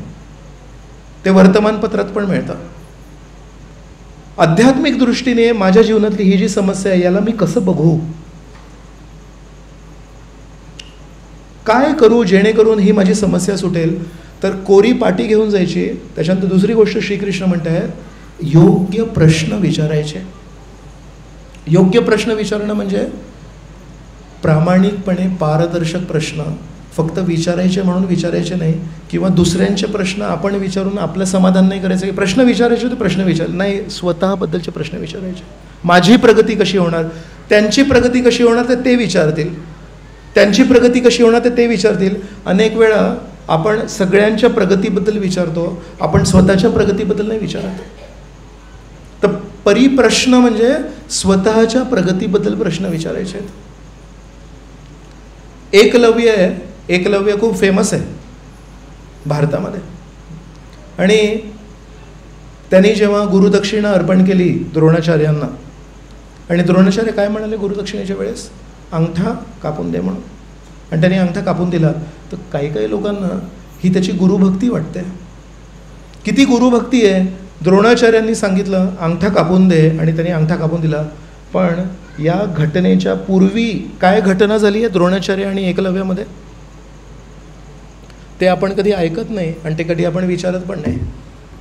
तर हे विचारायला पाहिजे की प्रभूजी एकलव्याचा अंगठा का मागितला. कोण असे गुरु आहेत जे अंगठा मागतात. तर याच्या पूर्वीची घटना अशी आहे की एकलव्य यांना द्रोणाचार्याकडून शिकायचं होतं. तर द्रोणाचार्यांना म्हणाले मला शिकवणार का. तर द्रोणाचार्य म्हणाले या क्षणी हे जे राजघराणं आहे, राजघराण्याचे 100 कौरव मुलं आणि 5 पांडूची मुलं पांडव यांना शिकवण्यासाठी मी नेमलेलो आहे. तर यांच्याकडून मी पगार घेतो आहे, मी पगारावर आहे. तर याच्या बाहेर मी शिकवू शकत नाही, बरोबर ना. एका अमुक क्लासेसमध्ये, इथे भरपूर क्लासेस आहेत बारामतीमध्ये, एका टीचरनी एका क्लासेसमध्ये शिकवले असले आणि संध्याकाळी दुसऱ्या क्लासमध्ये शिकवू शकतात का. क्या बोलते हैं आप, कर सकते हैं ऐसा 2 क्लास में सिखा सकते हैं क्या, नहीं शिका सकते. तर ते म्हणत आहेत मी या क्लासमध्ये नोकरी करतो आहे तर मी दुसरं शिकवू शकत नाही म्हणून तुला शिकवू शकत नाही. त्यांनी काय केलं, त्यांनी जाणीवपूर्वक, जरी एकीकडे म्हणतात की गुरुभक्ती आहे, गुरुभक्तीचं पहिलं लक्षण काय माहिती आहे, गुरु जे म्हणतात ते करणं. जर गुरु जे म्हणतात ते आपण करत नाही आहे आणि आपण जर म्हणतोय की गुरुभक्त आहोत, ती गुरुभक्ती नाही आहे. म्हणून द्रोणाचार्यांनी काय म्हटलं मी तुला शिकवू शकत नाही, तू दुसऱ्यांकडून शिकतो. त्यांनी काय केलं, हट्ट केला, म्हणजे मी नाही शिकवू शकत. मग द्रोणाचार्यांची त्यांनी मूर्ती बनवली आणि त्या मूर्तीची पूजा केली आणि त्या मूर्तीला गुरु धरून स्वतः शिकला. जर खरोखर गुरुभक्ती असती तर पहिली शिकवण स्वीकारली असते. जेव्हा आपण कोणाचं शिष्यत्व स्वीकारतो असं काही नियम आहे का, पहिली शिकवण स्वीकारणार नाही दुसरीपासून स्वीकारेन असं आहे काही. मी आता यांना गुरु समजतोय, यांचा पहिला उपदेश मी नाही स्वीकारणार, दुसरा तिसरा चौथा अगदी 2000वा पण स्वीकारेन, पण पहिला नाही स्वीकारणार. नाही, गुरुभक्ती त्या पहिल्या उपदेशापासून सुरू होते. पहिल्या उपदेशाला त्यांनी नाकारलं आणि मग दुसऱ्या उपदेशाच्या वेळेस अगदी मोठा चांगला चेहरा करून म्हणतायत बघा तुमचीच मूर्ती इथे ठेवली मी आणि तुमच्याकडून शिकतोय, आता तुम्ही आशीर्वाद द्या. द्रोणाचार्यांना राग आला. द्रोणाचार्य सांगितलं मी तुला स्पष्टपणे सांगितलं होतं मी तुझा गुरु नाही बनू शकत आणि तू माझ्या आज्ञेचं पालन नाही केलंस, माझ्या इच्छेविरुद्ध माझी मूर्ती बनवलीस आणि तिला ठेवून आता मला म्हणतोयस की बघा तुम्हीच माझे गुरु आहात. म्हणून क्रोधवश द्रोणाचार्यांनी त्यांचा अंगठा मागितला. मग जेव्हा आपण गुरु आज्ञा पालन करत नाही, जरी आपण लोकांना साधारणपणे भारतामध्ये असं मानतात एकलव्य किती गुरु भक्त आहे, अंगठा मागितला तर अंगठा कापून दिला. पण अंगठा कापून देण्याची गरज का पडली, ती परिस्थिती का आली, गुरूंनी अंगठा का मागितला, कारण त्यांनी गुरु आज्ञेचं उल्लंघन केलं होतं म्हणून. आणि गुरु आज्ञेचं जे उल्लंघन करतात ते गुरु भक्त नाही म्हणू शकत. हा समाज म्हणेल त्यांना एकलव्यासारखा गुरु भक्त नाही, अंगठा कापून दिला. पण गुरु भक्त ज्याच्या म्हणताय तुम्ही त्या गुरूंना विचारा की हा गुरु भक्त आहे का, ते अजिबात नाही. पहिल्या दिवसापासून यांनी माझ्या आज्ञेचं उल्लंघन केलं, हा गुरु भक्त नाही आहे, हा स्वेच्छा भक्त आहे. हा म्हणून आपण पण कधी कधी समाजामध्ये असं मानून घेऊ शकतो. समाज आपल्याला म्हणेल हे गुरूंचे प्रामाणिक शिष्य आहेत. आपल्याला स्वतःला माहिती पाहिजे आपण पहिला जो उपदेश आहे तो स्वीकारला आहे का. जर आपण पहिला उपदेश नाही स्वीकारला आहे आणि फक्त तथाकथित दुसरा तिसरा चौथा पाचवा स्वीकारला आहे, त्याला गुरुभक्त नाही म्हणत. एक श्रुतकीर्ती प्रभू आहेत, श्रील प्रभुपादांचे शिष्य आहेत. त्यांनी श्रील प्रभुपादांची फार जवळून वैयक्तिक सेवा केली. तर जेव्हा प्रभुपादांसोबत खूप प्रवास करायचे तेव्हा कुठल्याही एअरपोर्टला जेव्हा प्रभुपाद जायचे, 13 वेळा पृथ्वीचं भ्रमण केलं आहे प्रभुपादांनी. तर कुठल्याही एअरपोर्टला जेव्हा जायचे तेव्हा तिथले शिष्य एअरपोर्टला तयार असायचे मृदंग करताल घेऊन आणि जय प्रभुपाद हरे कृष्ण कीर्तन वगैरे करायचे. आणि जसे प्रभुपाद विमानातून खाली उतरायचे तर खूप उत्साहाने कीर्तन करायचे, उड्या मारायचे, जय जय जय. आणि हे श्रुतकीर्ती प्रभू होते, हे प्रभुपादांसोबत प्रवास करून थकलेले असायचे. प्रभुपादांचे कपडे धुवायचे, प्रभुपादांचे पत्रांना उत्तर द्यायचे, प्रभुपादांसाठी जेवण तयार करायचे, तर थकलेले असायचे. तर प्रभुपादांची सगळी बॅग वगैरे घेऊन प्रभुपादांच्या पाठीपाठी येत आहेत आणि प्रभुपादांना बघून हे सगळे लोक नाचत आहेत वगैरे. तर असं काही महिने प्रवास केल्यानंतर प्रभुपादांना म्हणतात, प्रभुपादांना एक दिवशी मसाज करत होते, मालिश करत होते. आणि मालिश करता करता प्रभुपादांना म्हणतात, प्रभुपाद मला एक प्रश्न आहे. काय प्रश्न आहे? आपण प्रत्येक ठिकाणी जातो ना तर सगळे भक्त तुम्हाला किती प्रेम करतात. जसे तुम्ही विमानामधून दिसले की उड्या मारतात, कीर्तन करतात आणि किती त्यांना प्रेम आहे तुमच्याप्रती, पूर्ण जीवन तुमच्याप्रती समर्पित आहे. आणि ना मी जेव्हा तुमच्या पाठीपाठी चालत असतो ना मला असं ते जोरजोरात कीर्तन करायला इच्छाच होत नाही, मला असं ते जोरजोरात टाळ वाजवायला इच्छाच होत नाही आणि त्या उड्या मारायला माझ्यामध्ये शक्तीच नसते. तर मला एक तुम्हाला प्रश्न विचारायचा आहे, माझं तुमच्यावर प्रेम आहे का? तर प्रभुपाद म्हणाले म्हणतो, बापरे मी असा प्रश्न विचारला, त्या प्रश्नाला उत्तर पण देत नाहीत प्रभुपाद. विचित्र प्रश्न विचारला वाटतं. अशा प्रकारे तो दिवस गेला. तर श्रुतकीर्ती प्रभूंना असं वाटलं की मी इतका विचित्र प्रश्न विचारला की प्रभुपादांना उत्तर द्यायची पण इच्छा नाही. श्रुतकीर्ती प्रभू पण विसरले. 2-3 दिवस गेले असेच. 4थ्या दिवशी परत मालिश करते श्रुतकीर्ती प्रभू, तो पूर्ण संदर्भ गेला. प्रभुपाद म्हणतात श्रुतो, त्यांना श्रुतकीर्ती प्रभूंना श्रुतो म्हणायचे प्रभुपाद प्रेमाने. म्हणतात श्रुतो तुला माझे कपडे धुवायला आवडतं का? ते म्हणतात हो आनंदाने. तुला माझी सेवा करायला आवडतं का? हो. तुला माझी रोज मालिश करायला मी सांगतो ते तुला आवडतं का? हो. म्हणजे तुझं माझ्यावर प्रेम आहे. मग तेव्हा श्रुतकीर्ती प्रभूंना आठवलं, मी 3 दिवसापूर्वी प्रश्न विचारला होता की प्रभुपाद मला ते असं उंच उड्या मारणं होत नाही, मला तुमच्या पाठीपाठी ते करताल मृदंग घेऊन चालणं होत नाही, तर माझं तुमच्यावर प्रेम आहे का? तेव्हा प्रभुपादांनी असं उत्तर दिलं होतं. तर प्रभुपाद पण 3 दिवस त्याच्यावर विचार करत होते की माझ्यावर कोणाचं प्रेम आहे याचं लक्षण काय आहे. फक्त मी जेव्हा एअरपोर्टला येतो तेव्हा 5 मिनटं खूप उंच उड्या मारणं, की मी जी सेवा सांगतोय त्या सेवेमध्ये पूर्णपणे उत्साहाने यथाशक्ती स्वतःला झोकून देणं.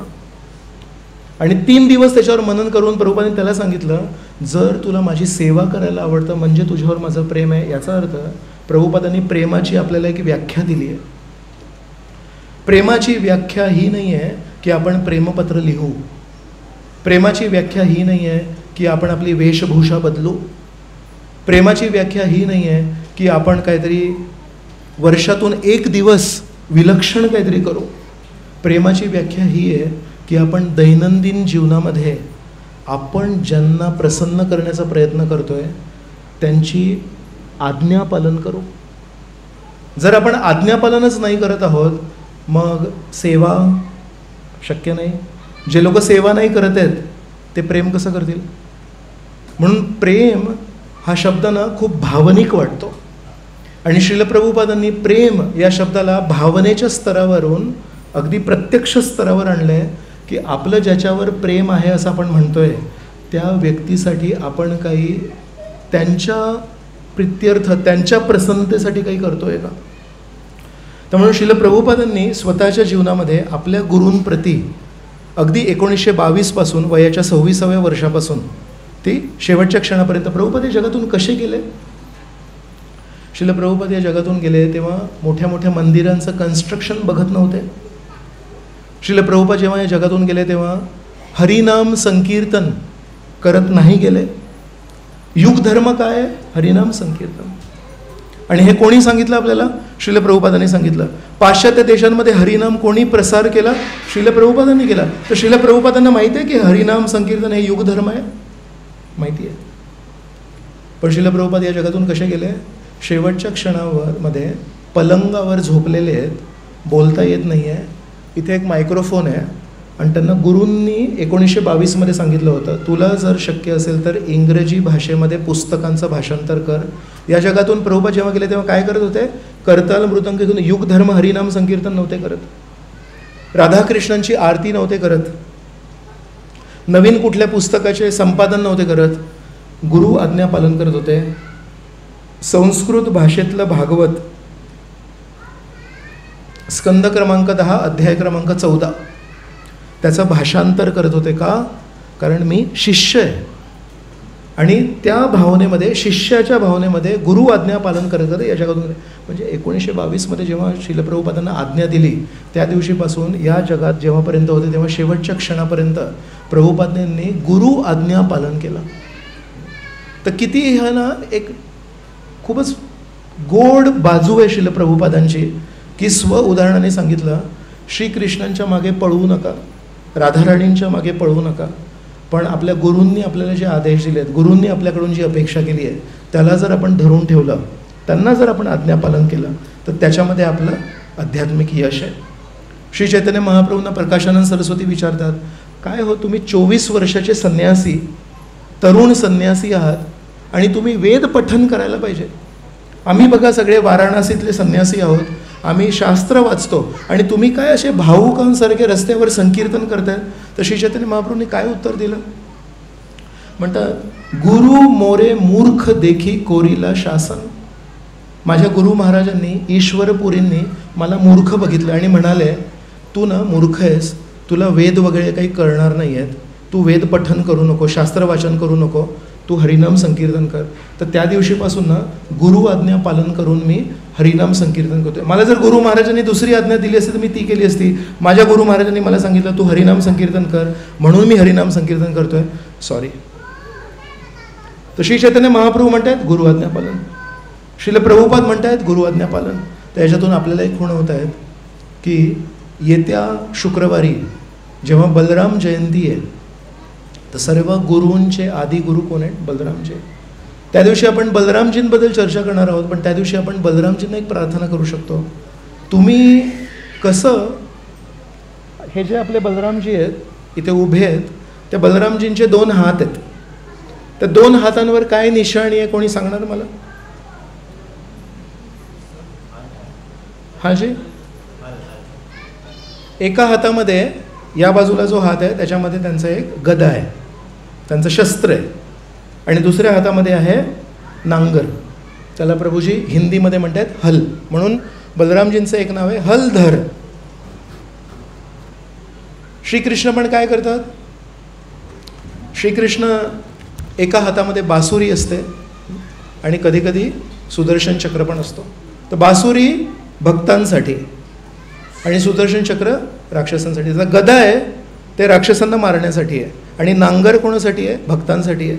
तर जेव्हा जमीन आपण तयार करतो ना पेरणीसाठी, तेव्हा मागच्या वर्षीची जमीन असते त्याच्यामध्ये आपण पेरणी नाही करू शकत, त्याच्यावर नांगर चालवायला लागतो आणि नांगर चालवून ती जमीन तयार करून त्याच्यामध्ये मग बियाणं पेरायला लागतं.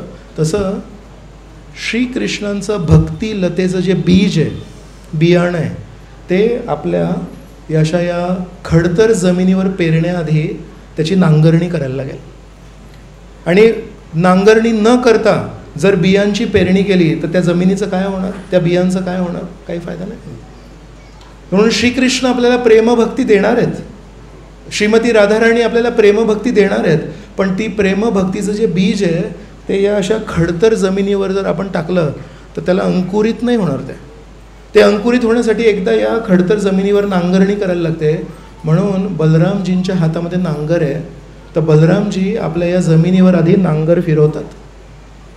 म्हणून बलराम जयंती आधी येते आणि बलराम जयंतीच्या दिवशी आपण सर्व बलरामजींना प्रार्थना करायला पाहिजे, आमच्या या खडतर जमिनीवर कृपया तुम्ही नांगर फिरवा आणि तुमच्या प्रतिनिधींच्या हातामध्ये पण नांगर द्या, ज्यांच्याकडून आमच्या या अशा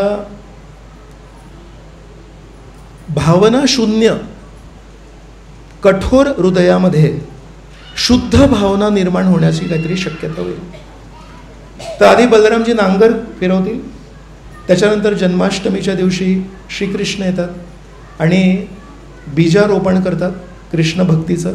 आणि त्याला 15 दिवसांनी श्रीमती राधाराणी येतात आणि राधाराणी मग त्याला सुरक्षित ठेवण्यासाठी आपल्याला आशीर्वाद देतात. कारण शेवटी आईची माया ही आईची मायाच असते.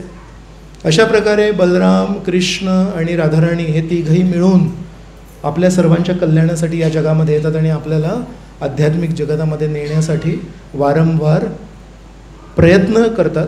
यदा यदा ही धर्मस्य आपल्या प्रतिनिधींना पाठवतात आणि आपल्याला योग्य मार्गदर्शन पण करतात. तशा प्रकारे आपण आज प्रणिपात, परिप्रश्न आणि सेवा या 3 गोष्टींवर पण चर्चा केली. एक शेवटची गोष्ट, कधी आपल्याला असं वाटतं की प्रणिपात, परिप्रश्न आणि सेवा या 3 गोष्टी या ओळीने कराव्यात.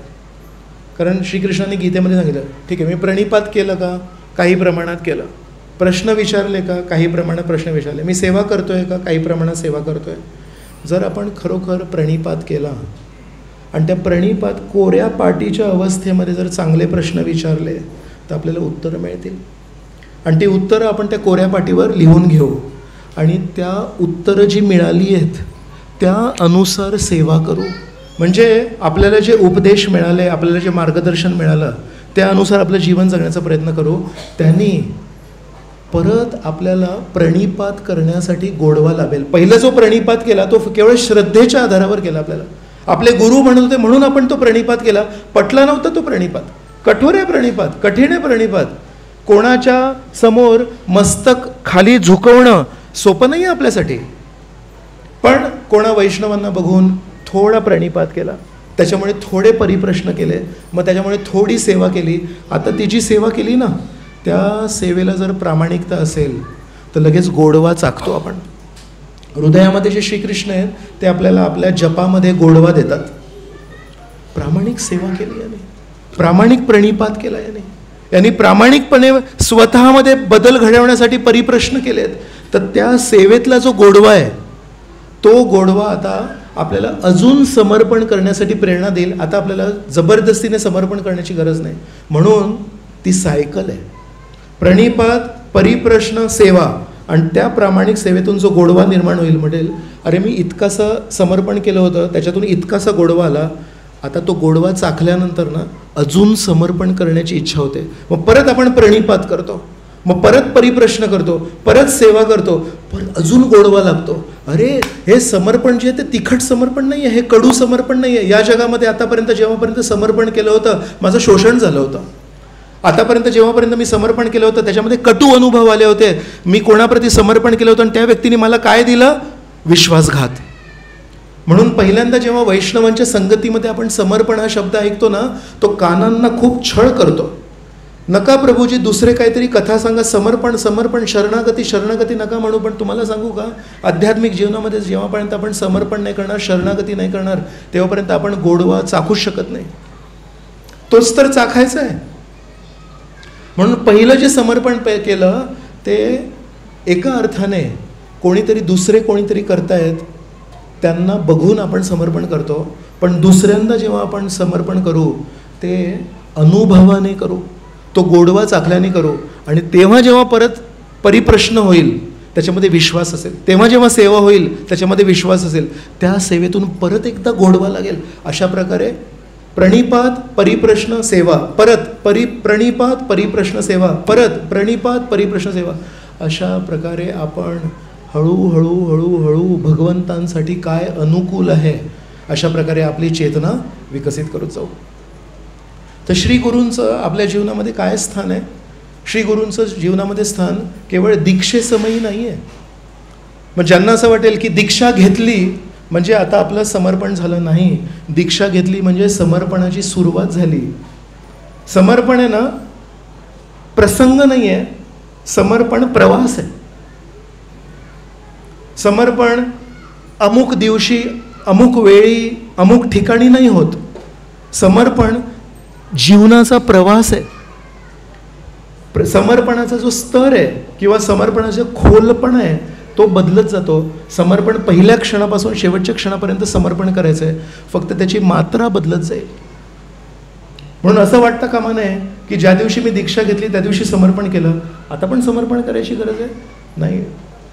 आता हे द्वितीय स्तरावर समर्पण करायची गरज आहे, तृतीय स्तरावर समर्पण करायची गरज आहे. शाळेमध्ये जेव्हा प्रवेश करतो तेव्हा पहिलीत पण गणित आहे, दुसरीत पण गणित आहे, तिसरीत पण गणित आहे, पण दुसरीतलं तिसरीतलं गणित हे उंच स्तरावर आहे. तसं 10वीत पण गणित असतं, तेच गणित आहे पण ते उंच स्तरावर आहे. तसं समर्पण आहे आध्यात्मिक जीवनामध्ये.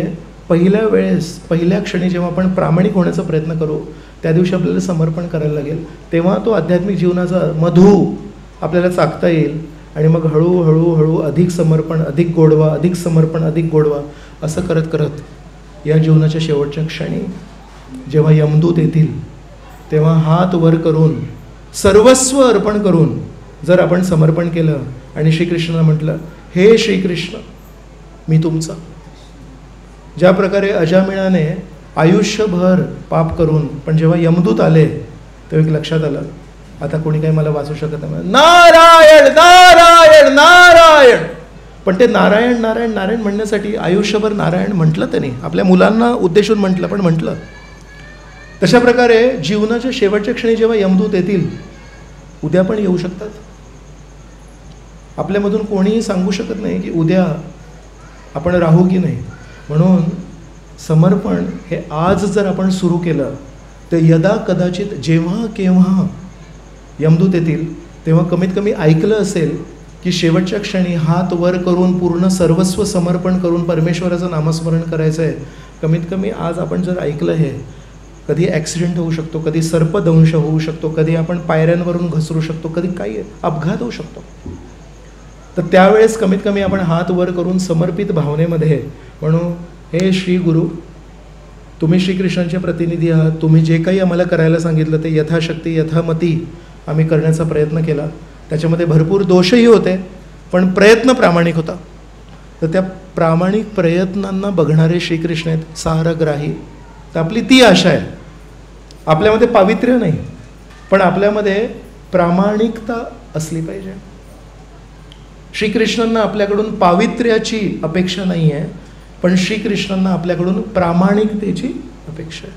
तर म्हणून आज आपण श्री बलरामजी यांना प्रार्थना करू शकतो की हे बलरामजी, तुम्ही गुरुतत्वाचे प्रतिनिधी आहात, कृपया आम्हाला मार्गदर्शन करा जेणेकरून आम्ही श्रीकृष्णांना कसं प्रसन्न करायचं हे शिकू शकू. आणि येत्या शुक्रवारी आपण मग बलरामजींबद्दल अधिक चर्चा पण करूया. तर खूप खूप धन्यवाद. जय श्री श्री जगन्नाथ बलदेव सुभद्रा मैया की जय. जय श्रील प्रभुपाद की जय. अनंत कोटी वैष्णव वृंद की जय. जय निताय गौर प्रेमानंदे. हरी हरी बोल.